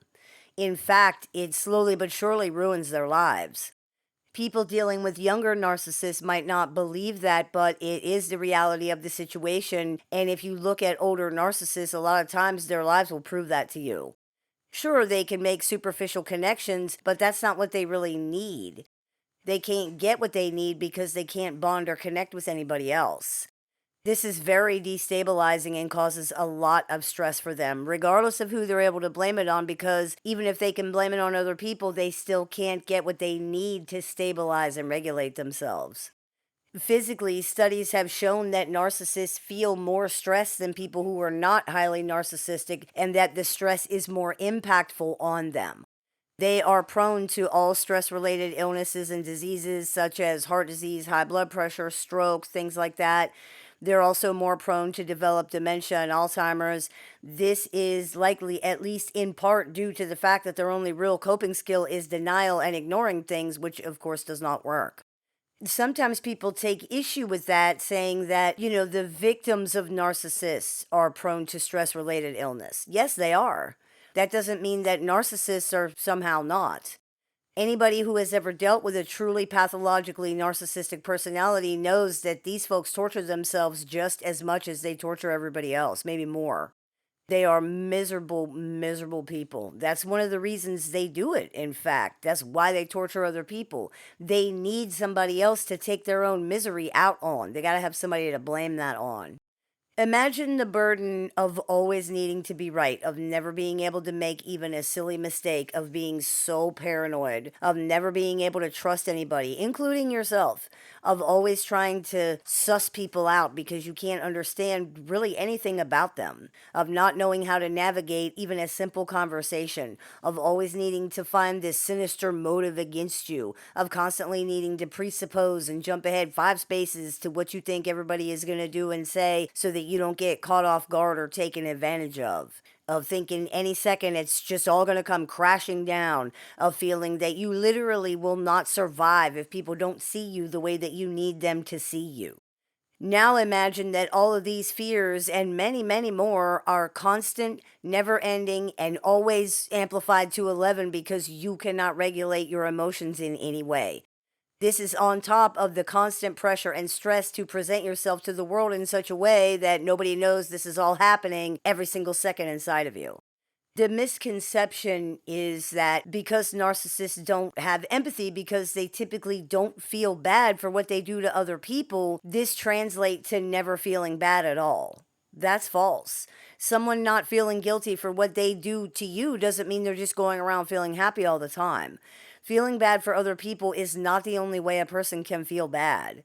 Not having empathy for you doesn't equate to the narcissist having no feelings at all. This is an incorrect understanding of how this works. Narcissists definitely have plenty of feelings, and the majority of them are negative. In fact, we could say that part of the reason they don't feel bad for causing pain to other people is because they have such a constantly negative emotional experience that they just don't have any space left for anything else. I can't care about your injury when both of my legs are broken. I didn't even notice you had an injury and I don't care. All I can see, all I can care about is what is happening to me. That's it. There's so much of my own stuff that you don't really even register, you don't exist to me. If you've ever been in a serious amount of pain, then you know how this works. You cannot pay attention to anything going on around you, and you don't care about any of it at all. All you can think about is how you feel and how much this hurts. That is essentially the crux of dealing with narcissists. Their feelings are so big and so out of control that they just eclipse everything else. This does not excuse their behavior in any way, but it does help explain it so that we can create our expectations accordingly. This person cannot see your pain. They cannot see your experience. They cannot see you. All they can see is themselves. And if dealing with a narcissist teaches you nothing else, it will teach you that. They need somebody to take all these negative feelings out on and somebody to blame for the existence of the feelings. That is your primary job in interactions with narcissists.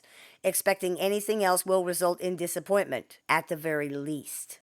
It's understandable that people want narcissists to feel guilty, for example. They want them to feel sad. They want the narcissist to realize what they lost or what they've done. They want them to feel bad. The reality is that doesn't usually happen. Narcissists do not see other people the way that you do, and they don't have very much empathy, so the likelihood of them feeling bad or realizing that they lost a great partner or a family member is usually too small to consider realistically. They don't see what they've done, and they don't care either way. It is what it is. This is important to remember. Someone who has no empathy for your pain when you're standing right in front of them did not suddenly realize you actually have feelings now that you're gone. But this is an extremely successful love bombing tactic because it's exactly what people want to hear. Not only do they want to hear that they're being seen, their ego needs to believe that they were important to the narcissist, who now deeply regrets throwing them away like garbage and has seen how amazing this person really is. The problem is, this is bullshit.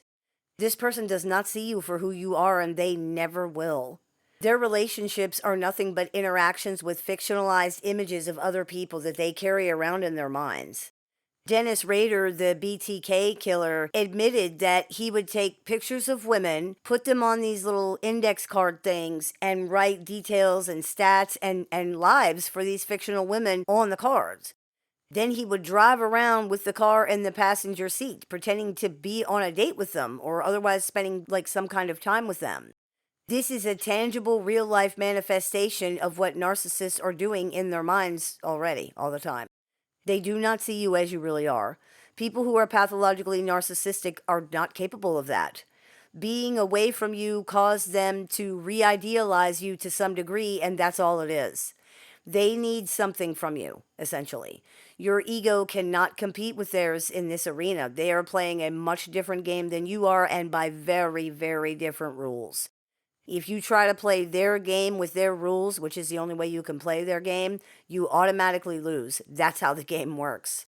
You're in the race to be another body so that they can pretend to be in a race, not because you have any chance of winning. Again, it's understandable that people want the narcissist to feel bad and to understand what they've done. This just doesn't usually happen because this person cannot even really see you, let alone appreciate what they've done to you in any real way. If you're dealing with a narcissist, you have undoubtedly figured this out for yourself already. Even if you succeeded in putting them in jail or killing them, or you know what I mean? Like, they still will not equate that with what they did to you. It doesn't even matter if you tell them that. It doesn't matter if a judge tells them that. It doesn't matter. That's not how they're going to see it. They're only going to view it as something being done to them. That's it.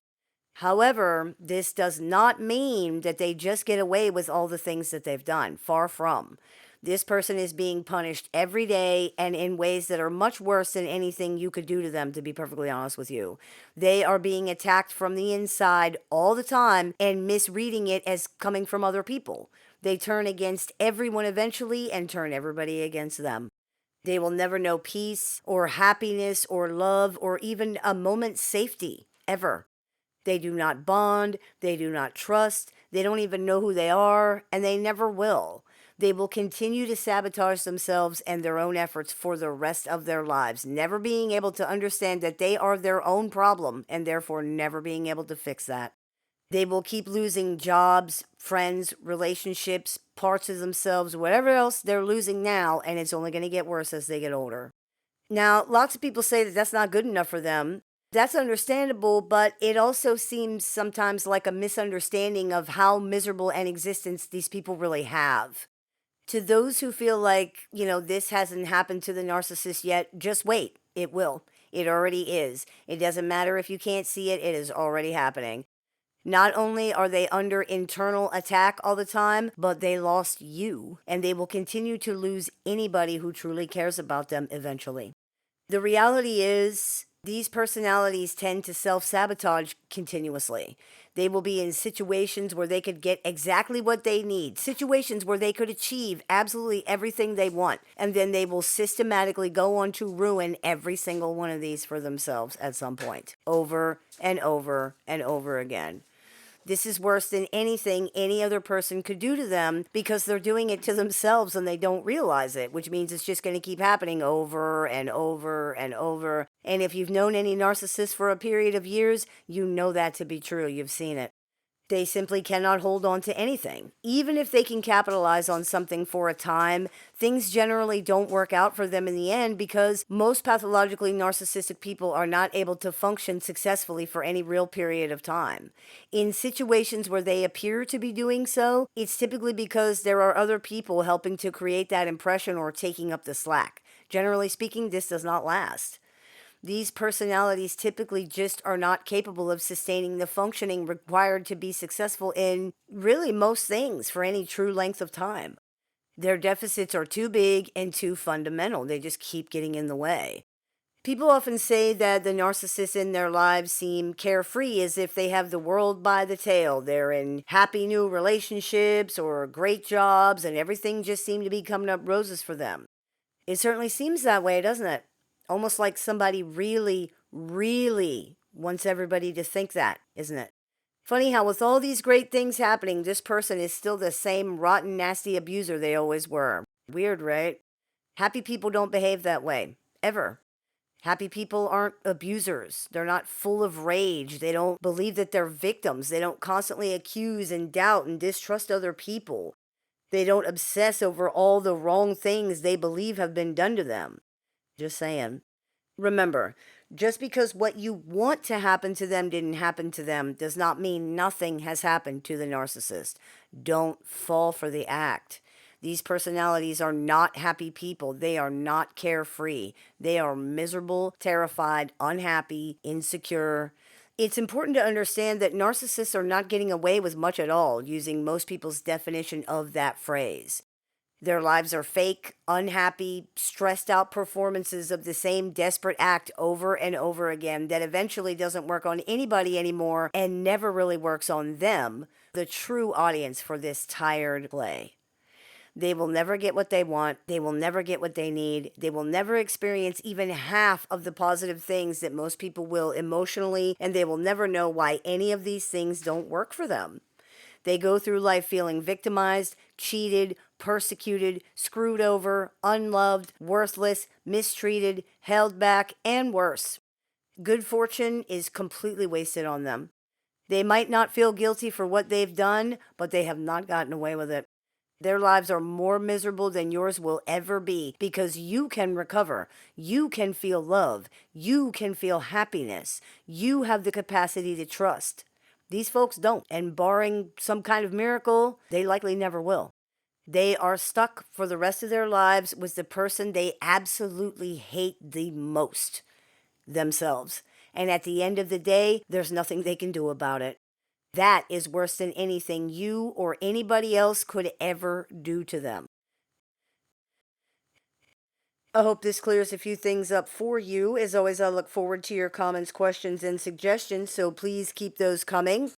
I take appointments online, over the phone, via text, via messenger, via email, and through Zoom and Skype for clients worldwide. So if you're interested in speaking with me one-on-one, you can visit littleshaman.org to do that. I have several books in publication, so if you're interested in picking up a copy of any or all of those, you can visit littleshaman.org to do that or find them on amazon.com. I teach workshops, seminars, clinics, and more throughout the year. So if you are interested in seeing what we're running this month, you can visit littleshaman.org to do that. And if you are interested in joining our support group, we really have a great group with access to exclusive content, weekly support meetings, and more. You can visit littleshaman.org to do that as well. You've been listening to the Meditations and More podcast brought to you by Transrelational Healing, shamanspiritcenter.com, and littleshaman.org. That's me, Little Shaman. May the Great Spirit bless you. Have a beautiful day. If you've been struggling through dealing with or recovering from an unhealthy relationship with a narcissist or other toxic personality, The Little Shaman has a catalog of over 500 YouTube videos designed to support your journey from discovery to recovery. You can also find additional resources on the Little Shaman website, including tools, courses, workshops, a support group with weekly meetings, and one-on-one appointments with the Little Shaman that are open to clients worldwide. There's even an AI chatbot built and trained exclusively by the Little Shaman using her work that can answer questions 24 hours a day, 7 days a week. For more information, visit littleshaman.org. You can listen to The Little Shaman wherever you find your favorite podcasts.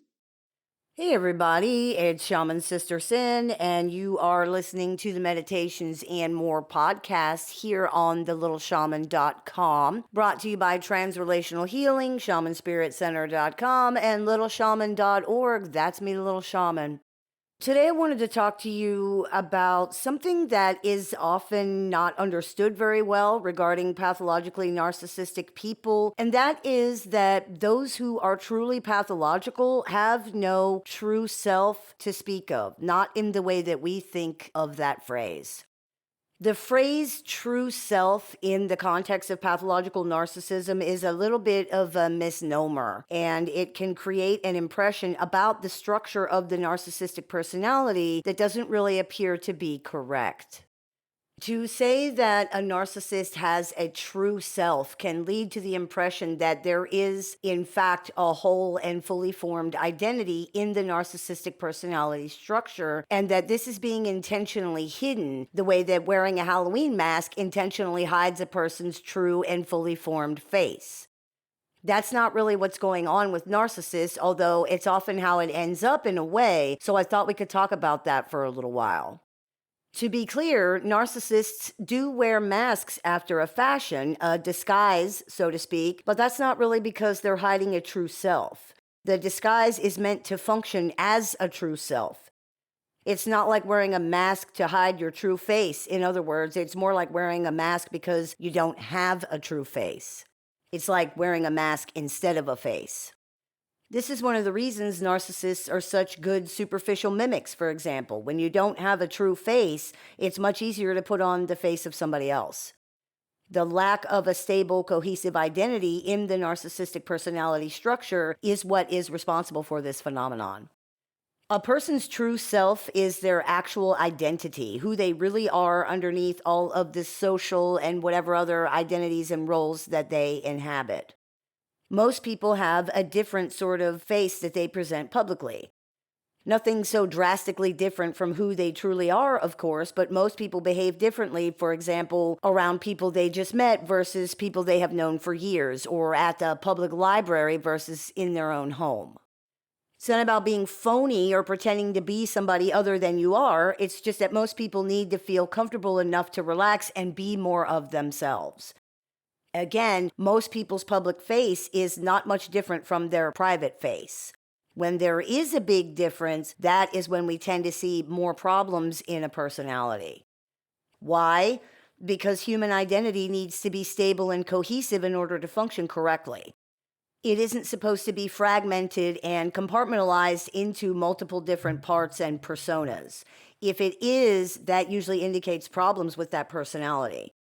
The more separation that there is here, the more drastic the difference is, the bigger the issues tend to be in that particular personality. An extreme example of this would be dissociative identity disorder, which we used to call multiple personality disorder, where we see multiple separate disconnected personalities in the same body. In the case of pathologically narcissistic personalities, not only are these parts and personas markedly, sometimes significantly separated and different, there is no concrete connecting thread that runs through them that would create cohesion, stability, or any real sense of identity. Narcissists are like water, but not in the Bruce Lee sense of existing in harmony with your environment while still remaining separately and authentically yourself. Narcissists are like water in the sense that they absorb their environment and then mimic whatever is around them in order to try to fit in. They attempt to become the environment because they lack a stable identity. Therefore, they take the shape of whatever container they happen to be in because they have no shape of their own. Because of their constant mimicry and because they often display compartmentalized parts or personas, the Jekyll and Hyde presentation, as we often refer to it here on the show, many people believe narcissists have more than one personality or identity. They think that narcissists have dissociative identity disorder. They don't. In point of fact, they don't even have one real personality or identity, let alone many. But because these parts appear so different from each other, with people often reporting that the narcissist in their lives even looks different during these shifts, it's easy to see why people make that mistake. The reality is that the different parts of a narcissist personality are so compartmentalized from each other that they can appear to be incompatible in the same personality. They're not because of the way pathologically narcissistic personalities are structured, but it can certainly look that way to someone with an integrated personality structure.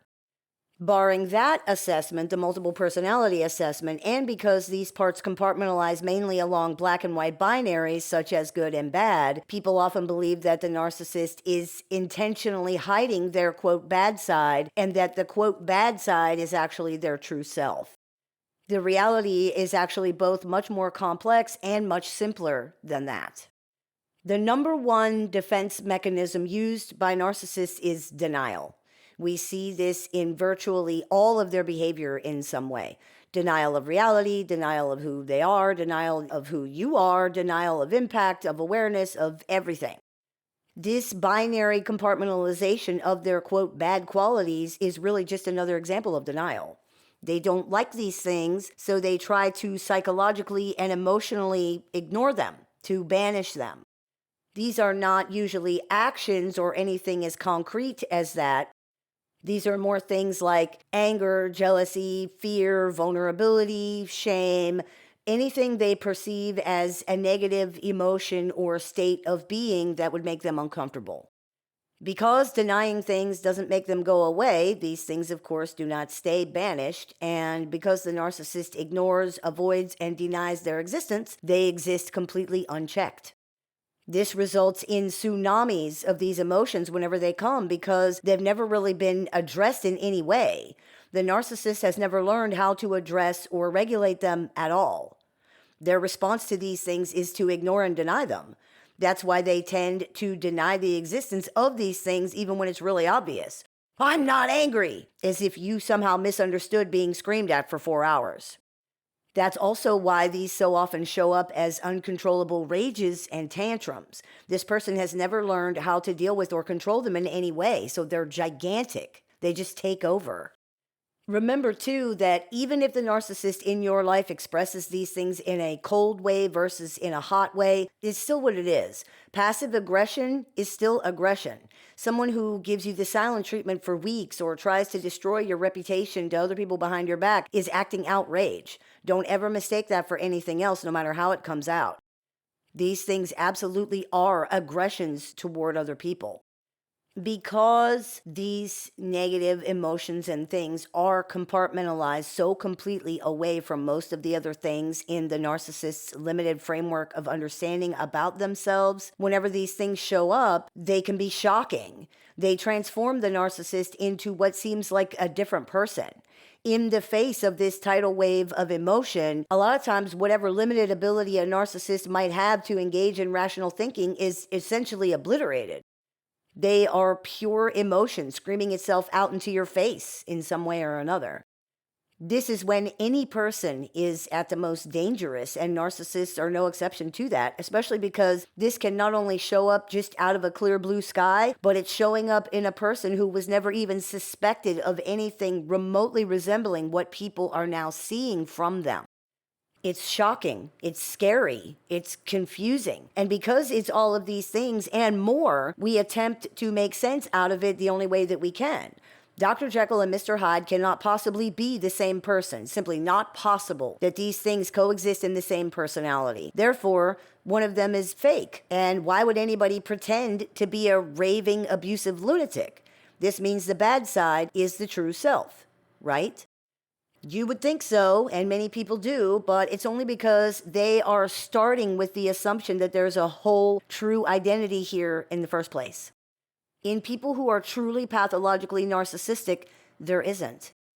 The reality is that Dr. Jekyll is Mr. Hyde, and neither of them are the narcissist's true self. They are both masks in their own way. The bad side is arguably even less of a real personality than other things that you might see from this person.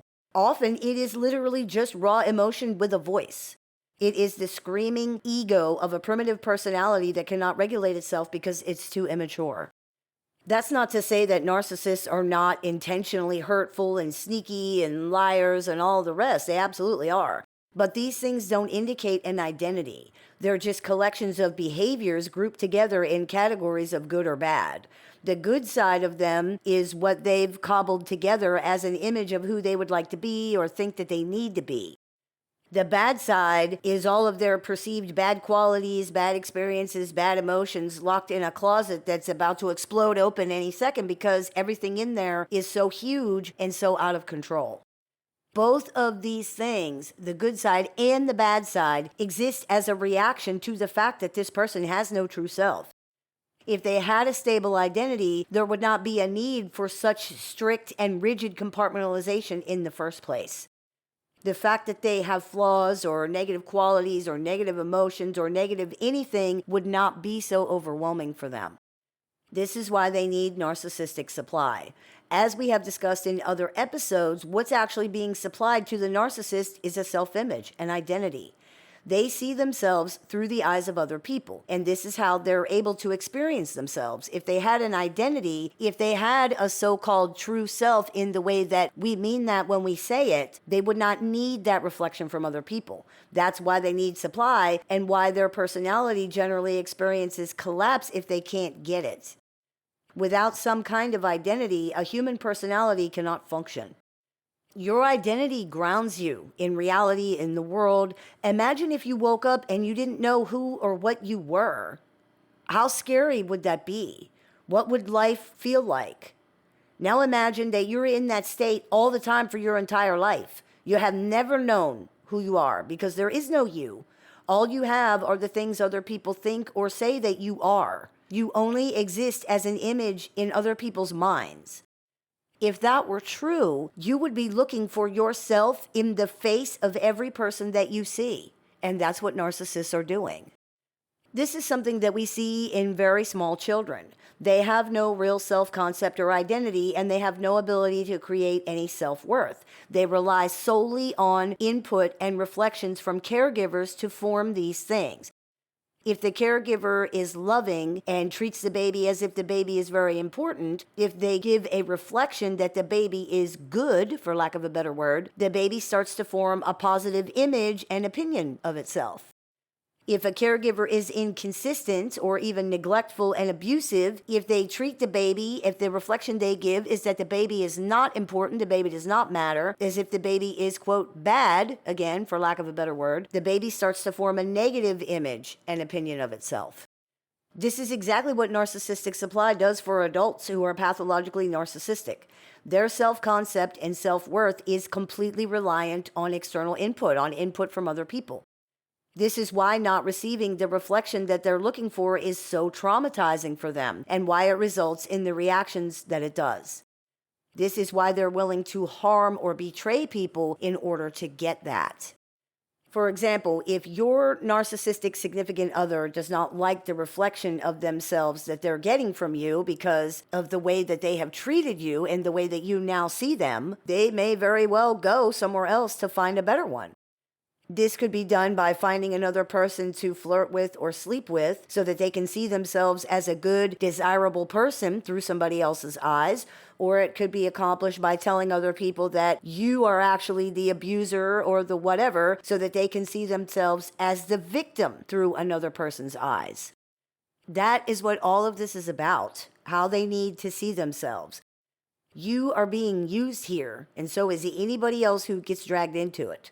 In the absence of a true self or an identity, narcissists have an idealized image of themselves instead. And narcissistic supply is about finding people who can be convinced to believe in that image enough that they will behave toward the narcissist as if it's real. Then the narcissist can believe in it too. Then they can live it. It's very simple. The narcissist has a false image of themselves in their mind. It's not an actual identity, but it functions in a similar way because it's the way that they need to see themselves in the world in order for their fragile house of cards type of self-reference framework to function. It starts with that one-dimensional identity image. I am this, therefore this and this and this are true. For example, I'm a victim, therefore nothing is my fault, and I will always be the priority for everybody. Or I'm a genius, therefore I'm never wrong, and other people will always defer to me. This one-dimensional image and the usually stereotypical role that accompanies that is the linchpin which holds all this other stuff together. It is the narcissist's global justification, and it's the only lens through which they can really understand the world, which highlights quite a few humongous problems right there, by the way. But it's not enough to just say these things. Anybody can say that they're anything. There has to be some kind of validation that this is actually true. Otherwise, it's just not.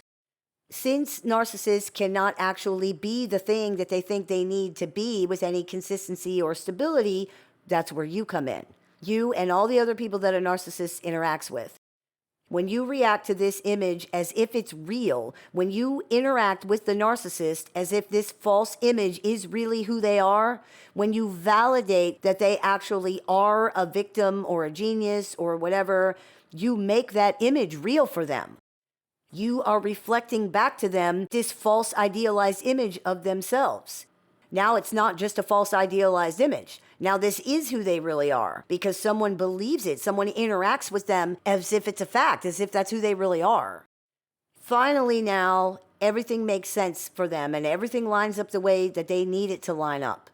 Validating that false image, in turn, automatically validates all of the other things that that false image means to the narcissist. I am this, therefore this and this and this are going to happen or are true. This validated false identity makes narcissists feel as grounded as they ever can feel. And in that way, it functions in place of an actual identity. It doesn't function very well at all, but it's the best they can do. And even though it always fails eventually, they can live in this space for a time and feel almost stabilized, almost normal. This is partly the reason why they can seem to be doing so well when they have a new relationship or a new job or they move somewhere and they don't know anybody. They often seem to be functioning very well in those situations at first. This is the crux of what they're trying to do, and they seem incapable of understanding that imagining or wishing or even pretending to be something can only go so far. If you're really not that thing, people are going to figure that out. This cannot be prevented. From afar, maybe, people can be fooled, but up close, a person wearing a disguise just looks like a person wearing a disguise. They don't fool anybody. If narcissists just remain at a superficial arm's length, they may be somewhat successful at fooling others into believing the idealized image into reality, but they generally can't do that because most of them are so enamored by their own false identity, the victim, the genius, the martyr, the hero, that they want validation of that all the time. They want to live their dream identity.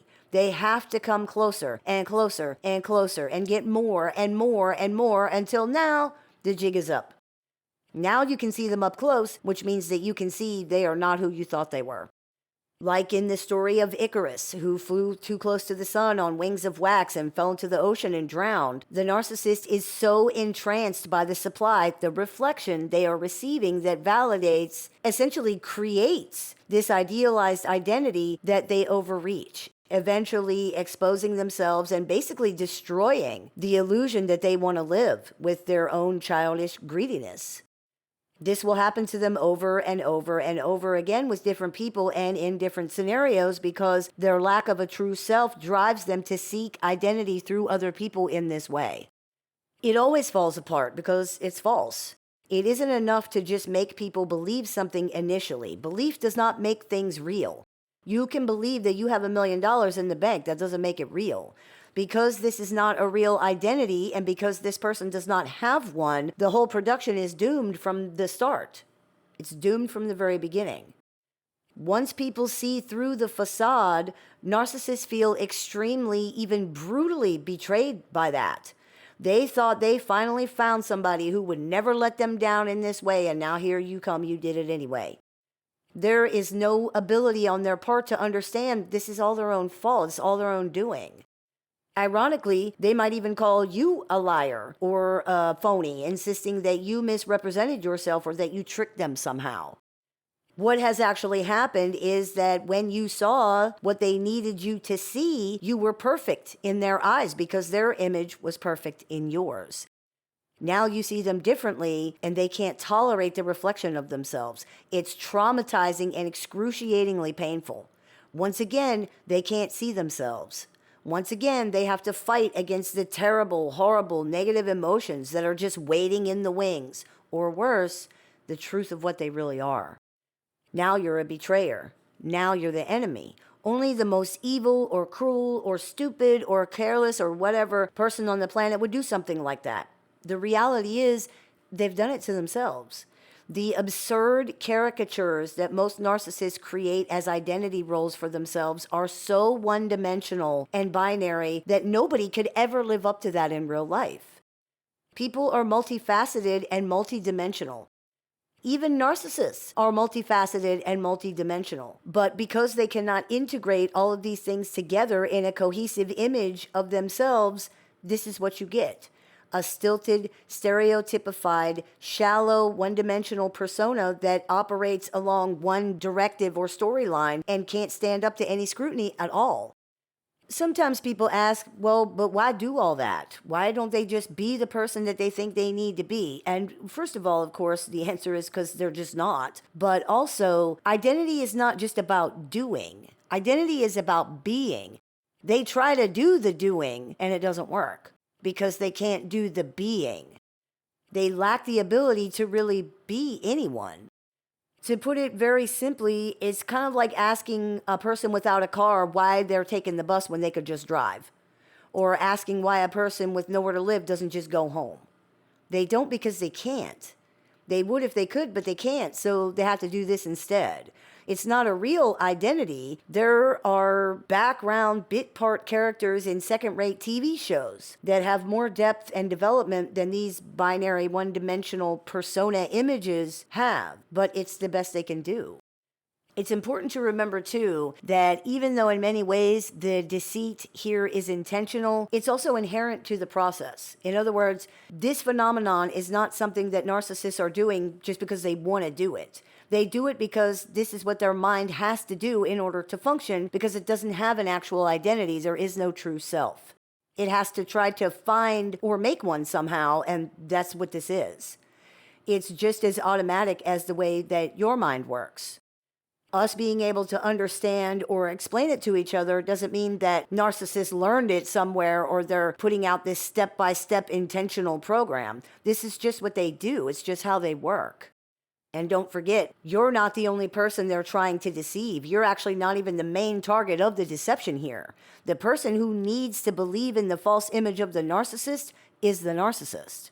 You're just a tool that they're using to be able to do that, a prop that makes the performance more believable. Your part here is important, but relatively speaking, it's pretty small. This is about them. You don't really matter very much at all in this equation. They could get the same thing from anybody. And really, once you get to know them even slightly better, once you start to see them even slightly more realistically, you actually cease to be a source of what they really need. The image of them in your mind is now tarnished. Therefore, the way that they see themselves through your eyes is tarnished, and it cannot recover because you will never actually believe in that one-dimensional persona again. Ever. It's done. For people with actual true selves, it's normal and healthy to get to know people better, to see more dimension to them, to get past any idealization to who they really are. For relationships with narcissists, this is a disaster because there's nothing else there. The closer you look, the less you see. It's just so hard to believe that a lot of times people don't recognize it, even though it's actually blatant and almost like in your face. It's difficult for people to understand this level of fundamental deception. Most people understand lying, of course, but it's hard to understand an entire person being a lie, being a deception.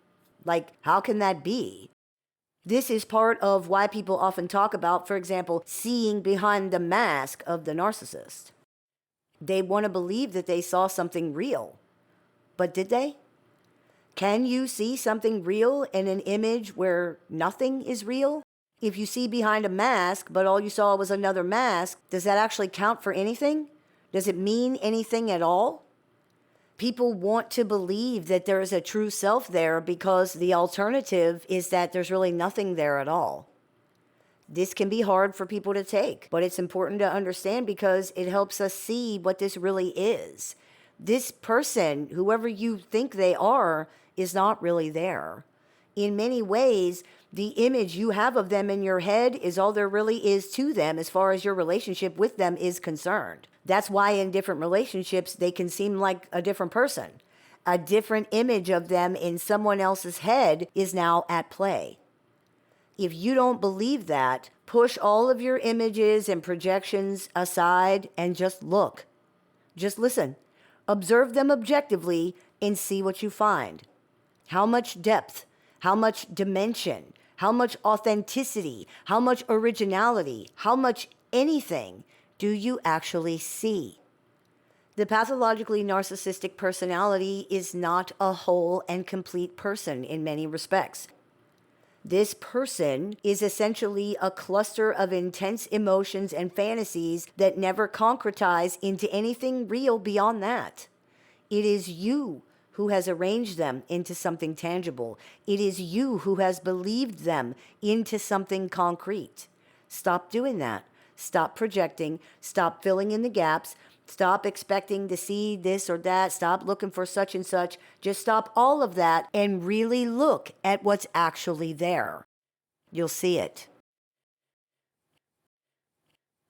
I hope this clears a few things up for you. As always, I look forward to your comments, questions, and suggestions, so please keep those coming. I take appointments online, over the phone, via text, via messenger, via email, through Skype, and through Zoom. So if you are interested in speaking with me one-on-one about this or anything else, you can visit littleshaman.org to do that. I have several books in publication, and there are more on the way. So if you are interested in picking up a copy of any of those, you can visit littleshaman.org to do that, or you can find them on amazon.com. I teach workshops, seminars, and clinics. So if you're interested in seeing what we're running this month, you can visit littleshaman.org to do that. And if you're interested in joining our support group with access to exclusive content, weekly support meetings, and more, you can visit littleshaman.org to do that as well. You have been listening to the Meditations and More podcast here on the littleshaman.com, brought to you by Transrelational Healing, shamanspiritcenter.com, and littleshaman.org. That's me, Little Shaman. May the Great Spirit bless you. Have a beautiful day. If you've been struggling through dealing with or recovering from an unhealthy relationship with a narcissist or other toxic personality, the Little Shaman has a catalog of over 500 YouTube videos designed to support your journey from discovery to recovery. You can also find additional resources on the Little Shaman website, including tools, courses, workshops, a support group with weekly meetings, and one-on-one appointments with the Little Shaman that are open to clients worldwide. There's even an AI chatbot built and trained exclusively by the Little Shaman using her work that can answer questions 24 hours a day, 7 days a week. For more information, visit littleshaman.org. You can listen to The Little Shaman wherever you find your favorite podcasts. Hey everybody, it's Shaman Sister Sin, and you're listening to the Meditations and More podcast here on thelittleshaman.com. Just type that address in and it'll take you right to the YouTube channel. Brought to you by shamanspiritcenter.com, Transrelational Healing, and littleshaman.org. That's me, the Little Shaman. Today I wanted to talk to you about something that is extremely common when dealing with narcissists, and that is that they expect you to sacrifice yourself for them. This happens in many ways, on many different levels, so we're going to talk about that today. Pathologically narcissistic people are notorious for not being able to take accountability or responsibility for their own words and actions. This is something that has been discussed at length by many, many people. And that's certainly enough on its own, right? Like, somebody who doesn't take accountability, responsibility, or even ownership of their own words and actions is definitely extremely difficult to deal with and can cause a lot of damage to other people in multiple ways. But the reality is, it goes further than that, much further, actually. Not only can narcissists not take ownership of their own words and actions, they also typically cannot take ownership of their own feelings, thoughts, beliefs, choices, or anything else. This creates a much more insidious dynamic because not only are others to blame for everything the narcissist says and does, they're also to blame for everything else the narcissist thinks, feels, believes, and decides. How they react, what they conclude, how they perceive things, how they interpret things, everything. These personalities have an extreme external locus of control. This means that they believe everything that happens to them and within them has been caused by things outside of themselves, usually other people. To put it very simply, having an external locus of control means they believe the things outside of them are controlling them. As a very simple example of how this works, a jealous, insecure person unfairly blames a partner for their own feelings of jealousy and insecurity because they can't take ownership of their own feelings. For narcissists, this would be because they view having feelings of jealousy and insecurity as being weak and as suggestive that they would have a reason to be jealous or insecure, which implies that something is wrong with them. This is intolerable, therefore, so are those kinds of feelings, and the idea that these feelings might mean something about them. Instead of taking ownership of these, they look around for whatever their partner is doing to cause the feelings. In our example, the partner isn't actually doing anything that's even remotely questionable, but it doesn't matter. They must be doing something because the jealous person's feelings prove it. That proves that to them. They believe that they would not feel that way unless they were made to feel that way. So someone has to have done something. Therefore, the person who is perceived to have caused the negative feelings is blamed and punished, and everything the jealous person does in reaction to the negative feelings is considered to have been caused by their partner too, and is blamed on them as well. If I'm controlling and jealous and crazy, it's because you're making me that way. This is all just a reaction to the things that you are doing and the way that you are making me feel. I am not in control of any of these things. You are. This is how an external locus of control works. There's no way to escape the blame or the punishment here because this person genuinely believes their feelings are being caused by things outside of themselves. They legitimately think that they would not feel that way unless somebody was making them feel that way, even though in our hypothetical example, the person's not doing anything wrong at all. In this way, they believe that external forces are controlling them. This often turns into them trying to control the external forces as a way of trying to regulate and manage their feelings. An example of this would be the jealous person in our previous example begins to try to dominate and control their partner as a way of addressing their own fear and insecurity. Since they believe these feelings are being caused by their partner, their way of trying to address them is by trying to control the partner so that the partner can no longer do the things that they believe are causing these feelings. Of course, this doesn't work because their feelings are not being caused by their partner at all. That's why this kind of dynamic usually results in the jealous person becoming more and more controlling and abusive. They're trying to address the problem in a way that isn't working because the problem is not what they think it is.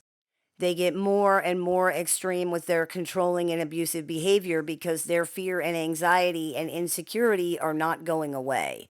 Instead of realizing that since their way of solving the problem is not working, this must not actually be the problem, they continue to blame the partner and the partner's supposed bad behavior, becoming angrier and angrier that their efforts to manage their own emotions are not producing the results that they're seeking. I still feel the same way, therefore you're still doing something wrong.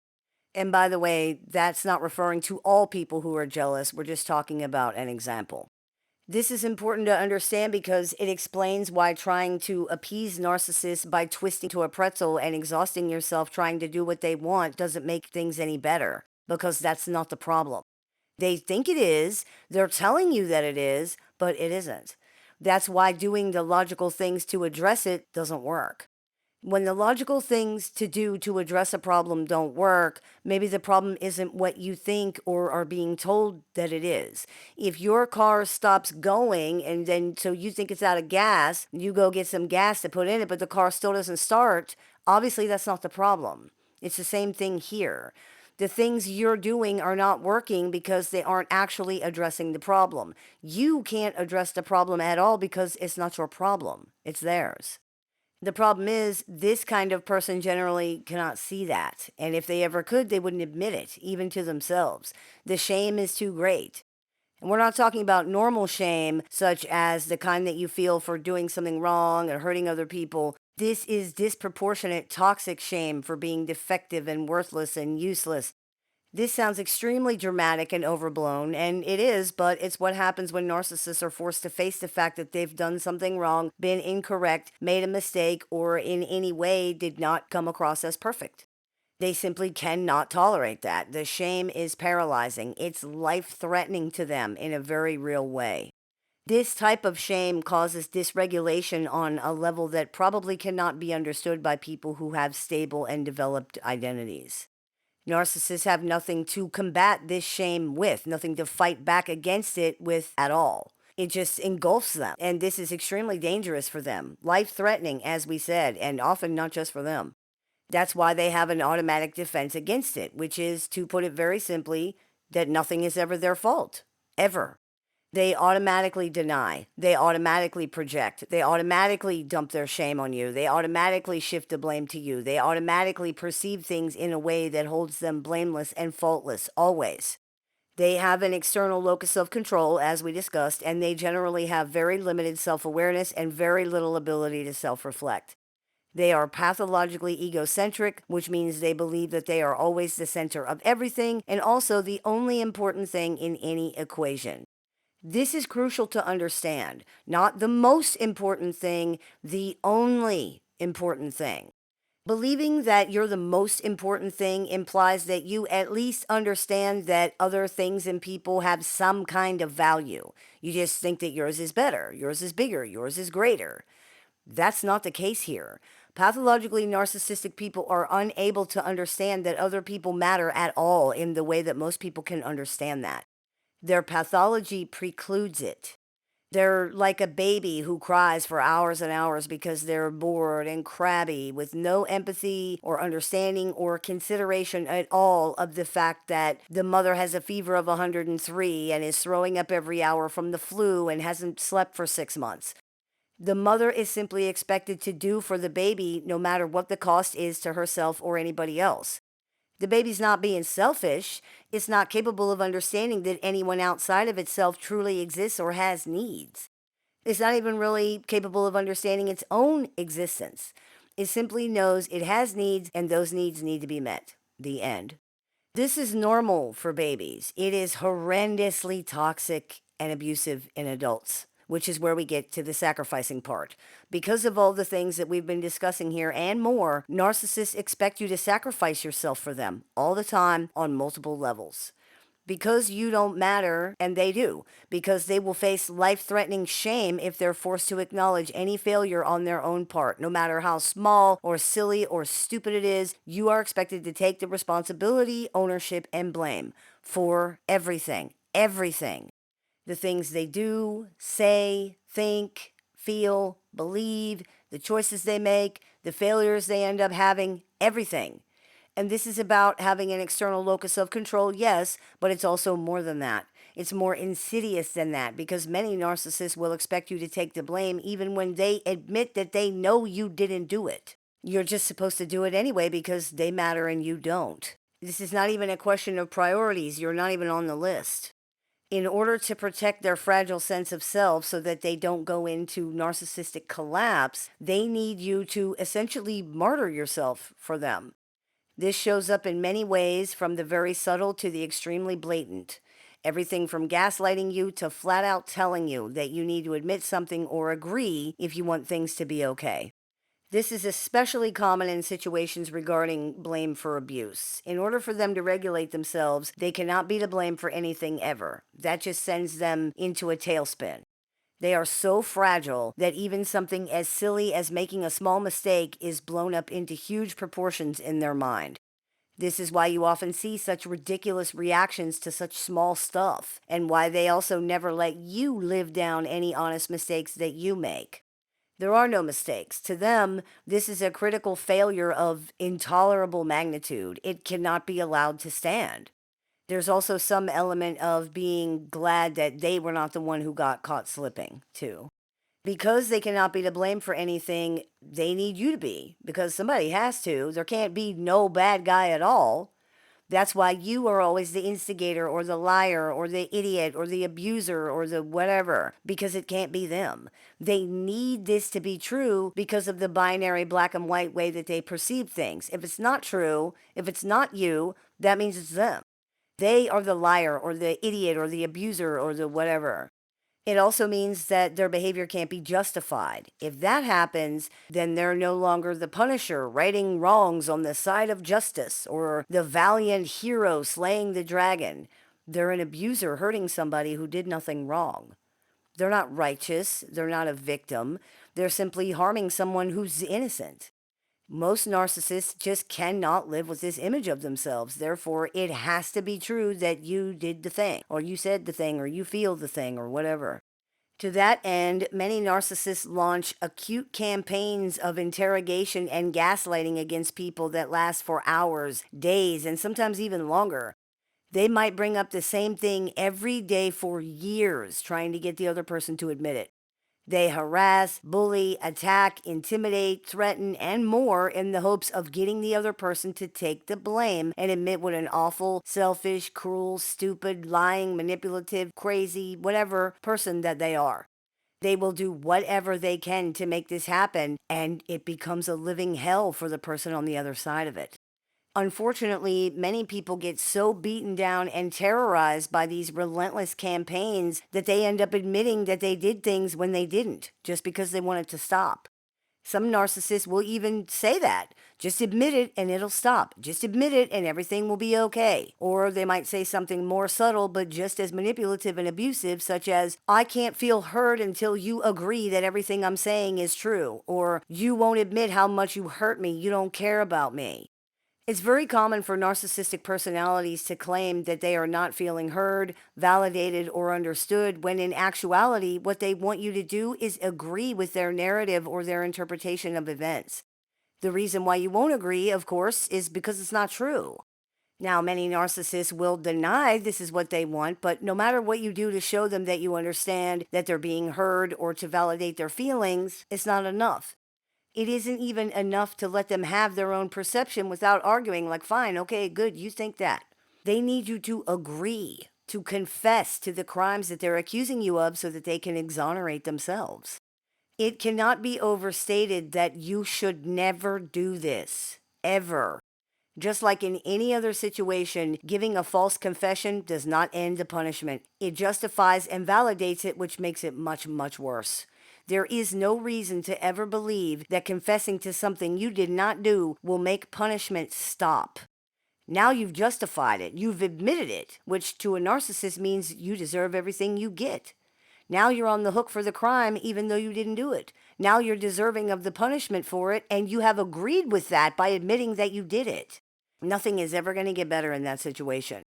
Even when it isn't this blatant, though, the false confession narrative is very common in these relationships. For example, many narcissists will take what you said or part of what you said or a couple words and twist it into something else and say that you've admitted things that you have not admitted. When you try to clarify or defend yourself, they'll say that you're lying to cover your big slip up, or you're trying to weasel your way out of it when you've already been caught. They often construct these elaborate narratives that completely misrepresent your actions, your motives, or your intentions. The more you try to explain or defend and clarify, the worse it gets, and suddenly you are feeling trapped in some crazy story that you never intended to tell, and in point of fact did not tell. But it doesn't matter. Everything in these situations becomes this gotcha moment where they try to create the impression that you've been caught in some big admission of guilt or some giant confession of terrible crimes. There are only two options here. You can either, quote, deny everything and be called a liar who's just trying to get away with your horrible behavior and your schemes and be punished for that. Or you can, quote, admit it. You can agree that everything they're saying is true and be punished for that. There's no option here for you to actually not have done the thing. There's no possibility that you are not guilty. It's really, really important to understand the dynamics here because they underscore what this is really about. Again, there's no possibility that you are not guilty. None. There is no circumstance under which they will believe that you are actually innocent of what they are accusing you of at all. As we've already discussed, they can't. This is one of your biggest functions in the relationship, to take the blame for things so that they don't have to confess to the crimes to exonerate them. That's all there really is to it. You cannot defend or prove yourself in this situation because narcissists need you to be guilty. When dealing with this, remember that you're not being punished because they see evidence that you're a horrible person. They are looking for or even manufacturing evidence that you're a horrible person to justify punishing you. These are two different things, and the biggest difference between them is that facts don't matter when someone has already come to a conclusion and the narcissist already has. Narcissists see everyone as a bad person who needs to be controlled and dominated and punished, otherwise that will happen to them. They will be controlled and dominated and punished. They've already concluded that you're a bad person because everybody is. They're just looking for the things that prove it about you personally. They will find them because, again, facts don't matter here. If they did, this wouldn't be happening in the first place. When facts and evidence support something, you don't need to make stuff up or stretch it into this ridiculously extreme interpretation to try to make it into what you're saying it is. They may not believe that they're doing that, but it doesn't matter because they are. In other words, this is not a reaction to what's happening. Abusers tend to frame their behavior that way, and they might even believe that, but it's false. What they're doing is creating a justification for something they already intend to do. A hammer needs a nail. Abusers need to control and punish other people. It is what it is. Like we see in the fable of the partridge and the hawk. The hawk wanted to kill the partridge, so it accused the partridge of taking up all the shade and said that the partridge should die for that crime. The partridge said, "But it's nighttime, there is no sun. I've not wronged you." The hawk then killed the partridge for contradicting. The fable of the wolf and the lamb is very similar, and in that one, when the wolf has exhausted all the accusations it can make against the lamb that would provide a justified killing, and the lamb has an answer for every single one of them, the wolf simply says, "My need to eat is guilt enough of yours," and kills it anyway. The basic moral of those fables is that a tyrant will always find a pretext for their tyranny. That means that people who want to dominate and harm other people will always find a reason to do so because the reality is that they already have one. This is what they do. My need to eat is guilty enough of yours. This is the reality of the situation. People are not abusive because somebody else did or didn't do something. People are abusive because that's the behavior that they choose and are okay with. This means no matter what you do, you cannot stop it from happening, unless you just get away from this person completely, of course. Even that doesn't guarantee a stop to anything, but at least it gets you away from ground zero and out of the direct line of fire. If you're dealing with a narcissist who expects you to set yourself on fire to keep them warm, remember that doing this will not fix, help, or change anything. In many situations, it just makes it worse. It will not show them how much you care about them. It will not prove that you deserve to be treated better because you're willing to do that for them. It doesn't do anything except allow this person to continue to avoid accountability, responsibility, and ownership for their own stuff. This does not help them, and it will not help you. It just traps you in a situation that becomes harder and harder and harder to get out of in the end. Nothing will help them or you in this situation, and nothing will fix, help, or change the situation itself. This is the way this person is because, for various reasons, they think it works for them, and this is what they do. A hammer can't be a dinner plate. It can't be a pillow. It can't be a flashlight. It's a hammer. Its form and function lends it to doing one thing, and that's what it does. You can't use a hammer to knit a sweater. There's no appealing to a higher sense of fairness here or trying to trigger a deeper sense of compassion in the narcissist. These things are absent in these situations. All this person cares about is themselves and their own needs. To meet their own needs, they need to control and punish other people. That's it. That's the whole story in 2 sentences. Expecting anything else is expecting too much. It's not seeing the reality of the situation. There is no pot of gold at the end of the rainbow here. There's no reward for all the suffering or the sacrifice. These relationships, whether long or short, consist of people being used until they are either used up completely or somebody dies. It's completely pointless suffering and sacrifice that never ends, and it will never mean anything to the person you're doing it for. You will just be asked for more and more and more until there isn't any more. Then you will be blamed and attacked even more, possibly even discarded like garbage for having nothing left to give. There are so many other better things to give your time and energy and love and compassion to, besides a person who does not appreciate it at all, who can't even recognize what you've done for them. These folks legitimately cannot receive what they are demanding that you give them. This doesn't stop them from asking for it, of course. It doesn't stop them from demanding it. It just makes it impossible for you to give it to them.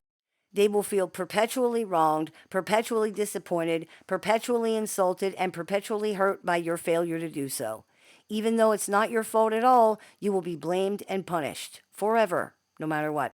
Do yourself a favor. Stop setting yourself on fire to keep a narcissist warm. They don't appreciate it, and it doesn't even work. This person cannot benefit in any way from the gift you are giving them. It's like giving a sports car to a 4-year-old. What for? Why would you do that? Give your beautiful gifts to someone who will appreciate them and, more importantly, who can actually use them. This person cannot. I hope this clears a few things up for you. As always, I look forward to your comments, questions, and suggestions, so please keep those coming. I take appointments online, over the phone, via text, via messenger, via email, and through Skype and Zoom for clients worldwide. So if you're interested in speaking with me one-on-one about this or anything else, you can visit littleshaman.org to do that. I teach workshops, seminars, and clinics, so if you are interested in seeing what we are running this month, you can visit littleshaman.org to do that. I have several books in publication, so if you are interested in picking up a copy of any or all of those, you can visit littleshaman.org to do that, or find them on amazon.com. And if you're interested in joining our support group with access to exclusive content, weekly support meetings, and much more, we really have a great group of people. You can visit littleshaman.org to do that as well. You have been listening to the Meditations and More podcast on thelittleshaman.com. Just type in that address. It'll take you right to the YouTube channel. Brought to you by shamanspiritcenter.com, Transrelational Healing, and littleshaman.org. That's me, the Little Shaman. May the Great Spirit bless you. Have a beautiful day. If you've been struggling through dealing with or recovering from an unhealthy relationship with a narcissist or other toxic personality, the Little Shaman has a catalog of over 500 YouTube videos designed to support your journey from discovery to recovery. You can also find additional resources on the Little Shaman website, including tools, courses, workshops, a support group with weekly meetings, and one-on-one appointments with the Little Shaman that are open to clients worldwide. There's even an AI chatbot built and trained exclusively by the Little Shaman using her work that can answer questions 24 hours a day, 7 days a week. For more information, visit littleshaman.org. You can listen to the Little Shaman wherever you find your favorite podcasts.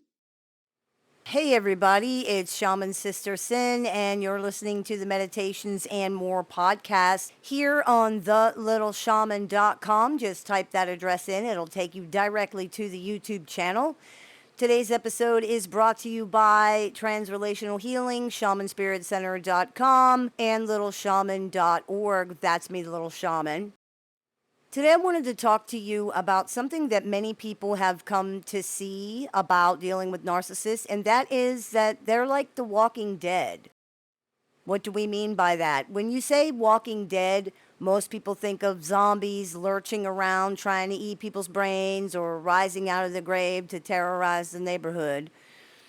There's certainly a metaphor you could pull out of that, more than one, really, but what we're talking about here is a little less ghoulish, though perhaps no less scary for all of that. We are talking about what it means to be alive, to be living in a human sense. What makes us alive? If you watched Sesame Street when you were a little kid, you remember that whether something was alive or not was determined by 3 factors. Does it breathe? Does it eat? Does it grow?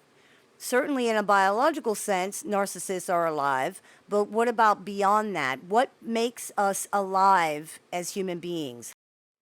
We could argue that growth is a big answer to that. We're no different from other living things in this way. For example, if you planted a tree 20 years ago, then you went back to check on it and it had not changed one bit, you wouldn't be like, oh, that's fantastic. You'd be like, this tree did not grow at all. What the heck is the problem?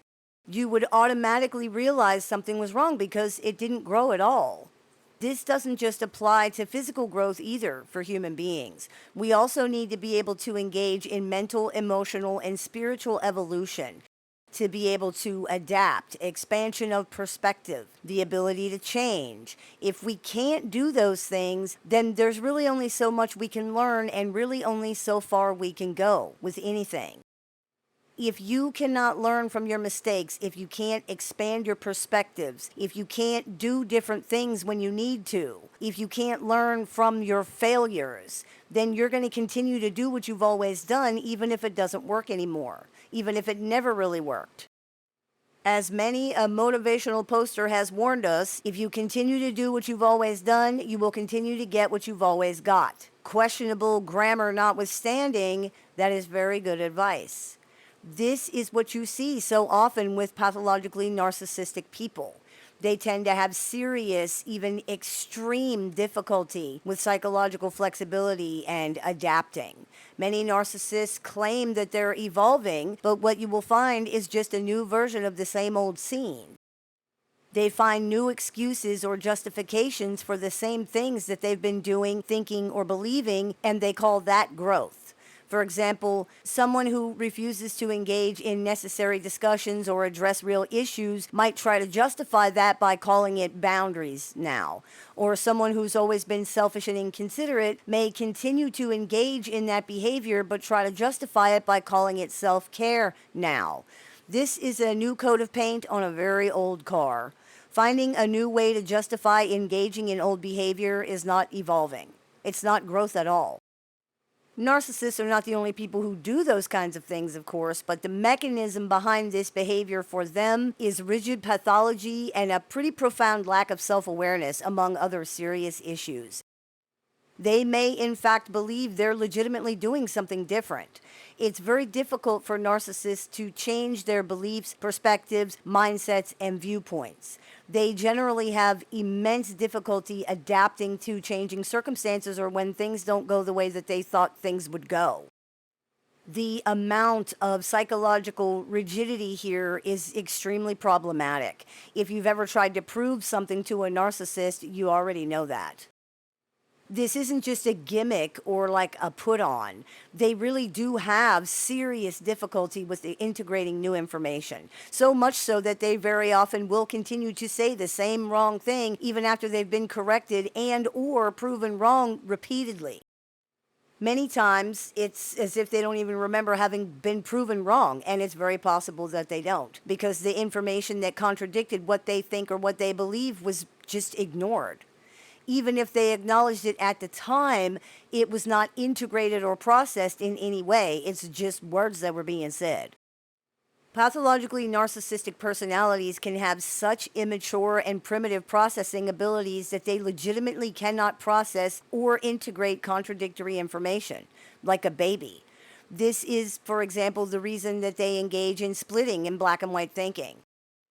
Narcissists are unable to process contradictory information about the same object. However, whereas a baby generally matures into this type of capability, adult narcissists do not. They've already missed the boat on that, as it were. This makes the growth piece of being a living human being very difficult for them. What we see so often is that they become stuck, either in the past or on negative things or on things that never happened or on opportunities they didn't capitalize or something that they failed at or on feelings or on a state of being or whatever else, and then they can't move on.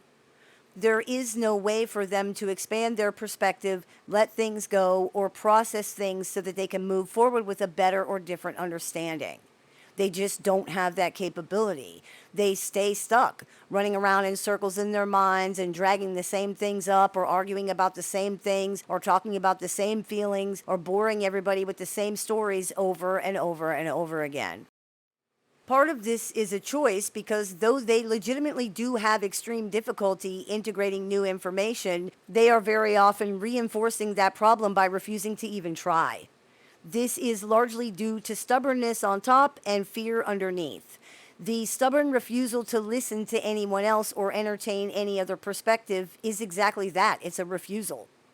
They can't be wrong. They won't be wrong. They're not going to be wrong. That's it. They have to be the winner. They have to be right. And to them, that's winning.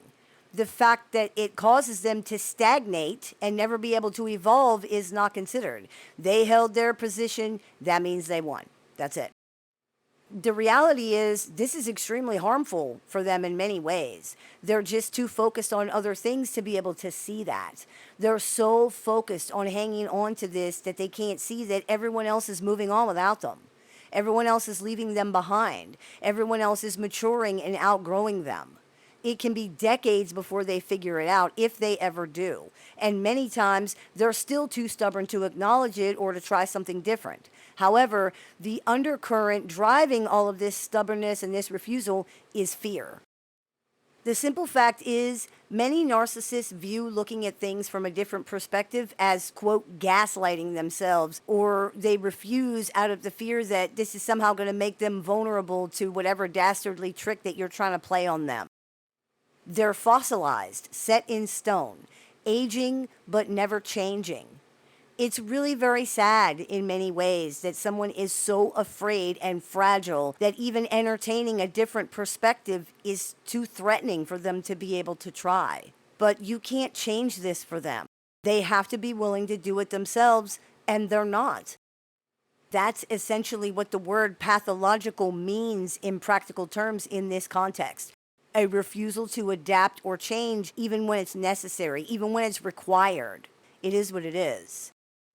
This is completely unworkable, and in the end, it doesn't really matter why. You cannot have a relationship with someone who won't meet you in the middle, who just stands in the same place forever, refusing to make any effort or move forward at all, in saying that the efforts that you are making are not good enough for them because you can't walk the rest of the way.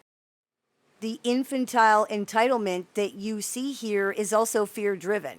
The attitude is, I shouldn't have to, but the unspoken conclusion of that sentence is, because I can't.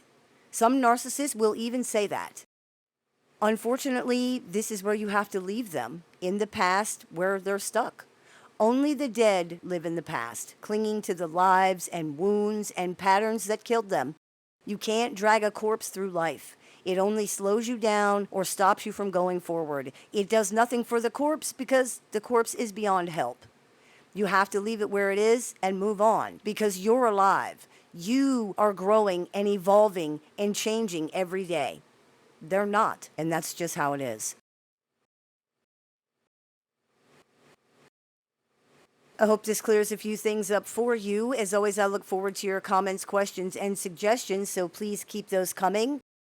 I take appointments online, over the phone, via text, via messenger, via email, and through Skype and Zoom for clients worldwide. So if you're interested in speaking with me one-on-one, you can visit littleshaman.org to do that.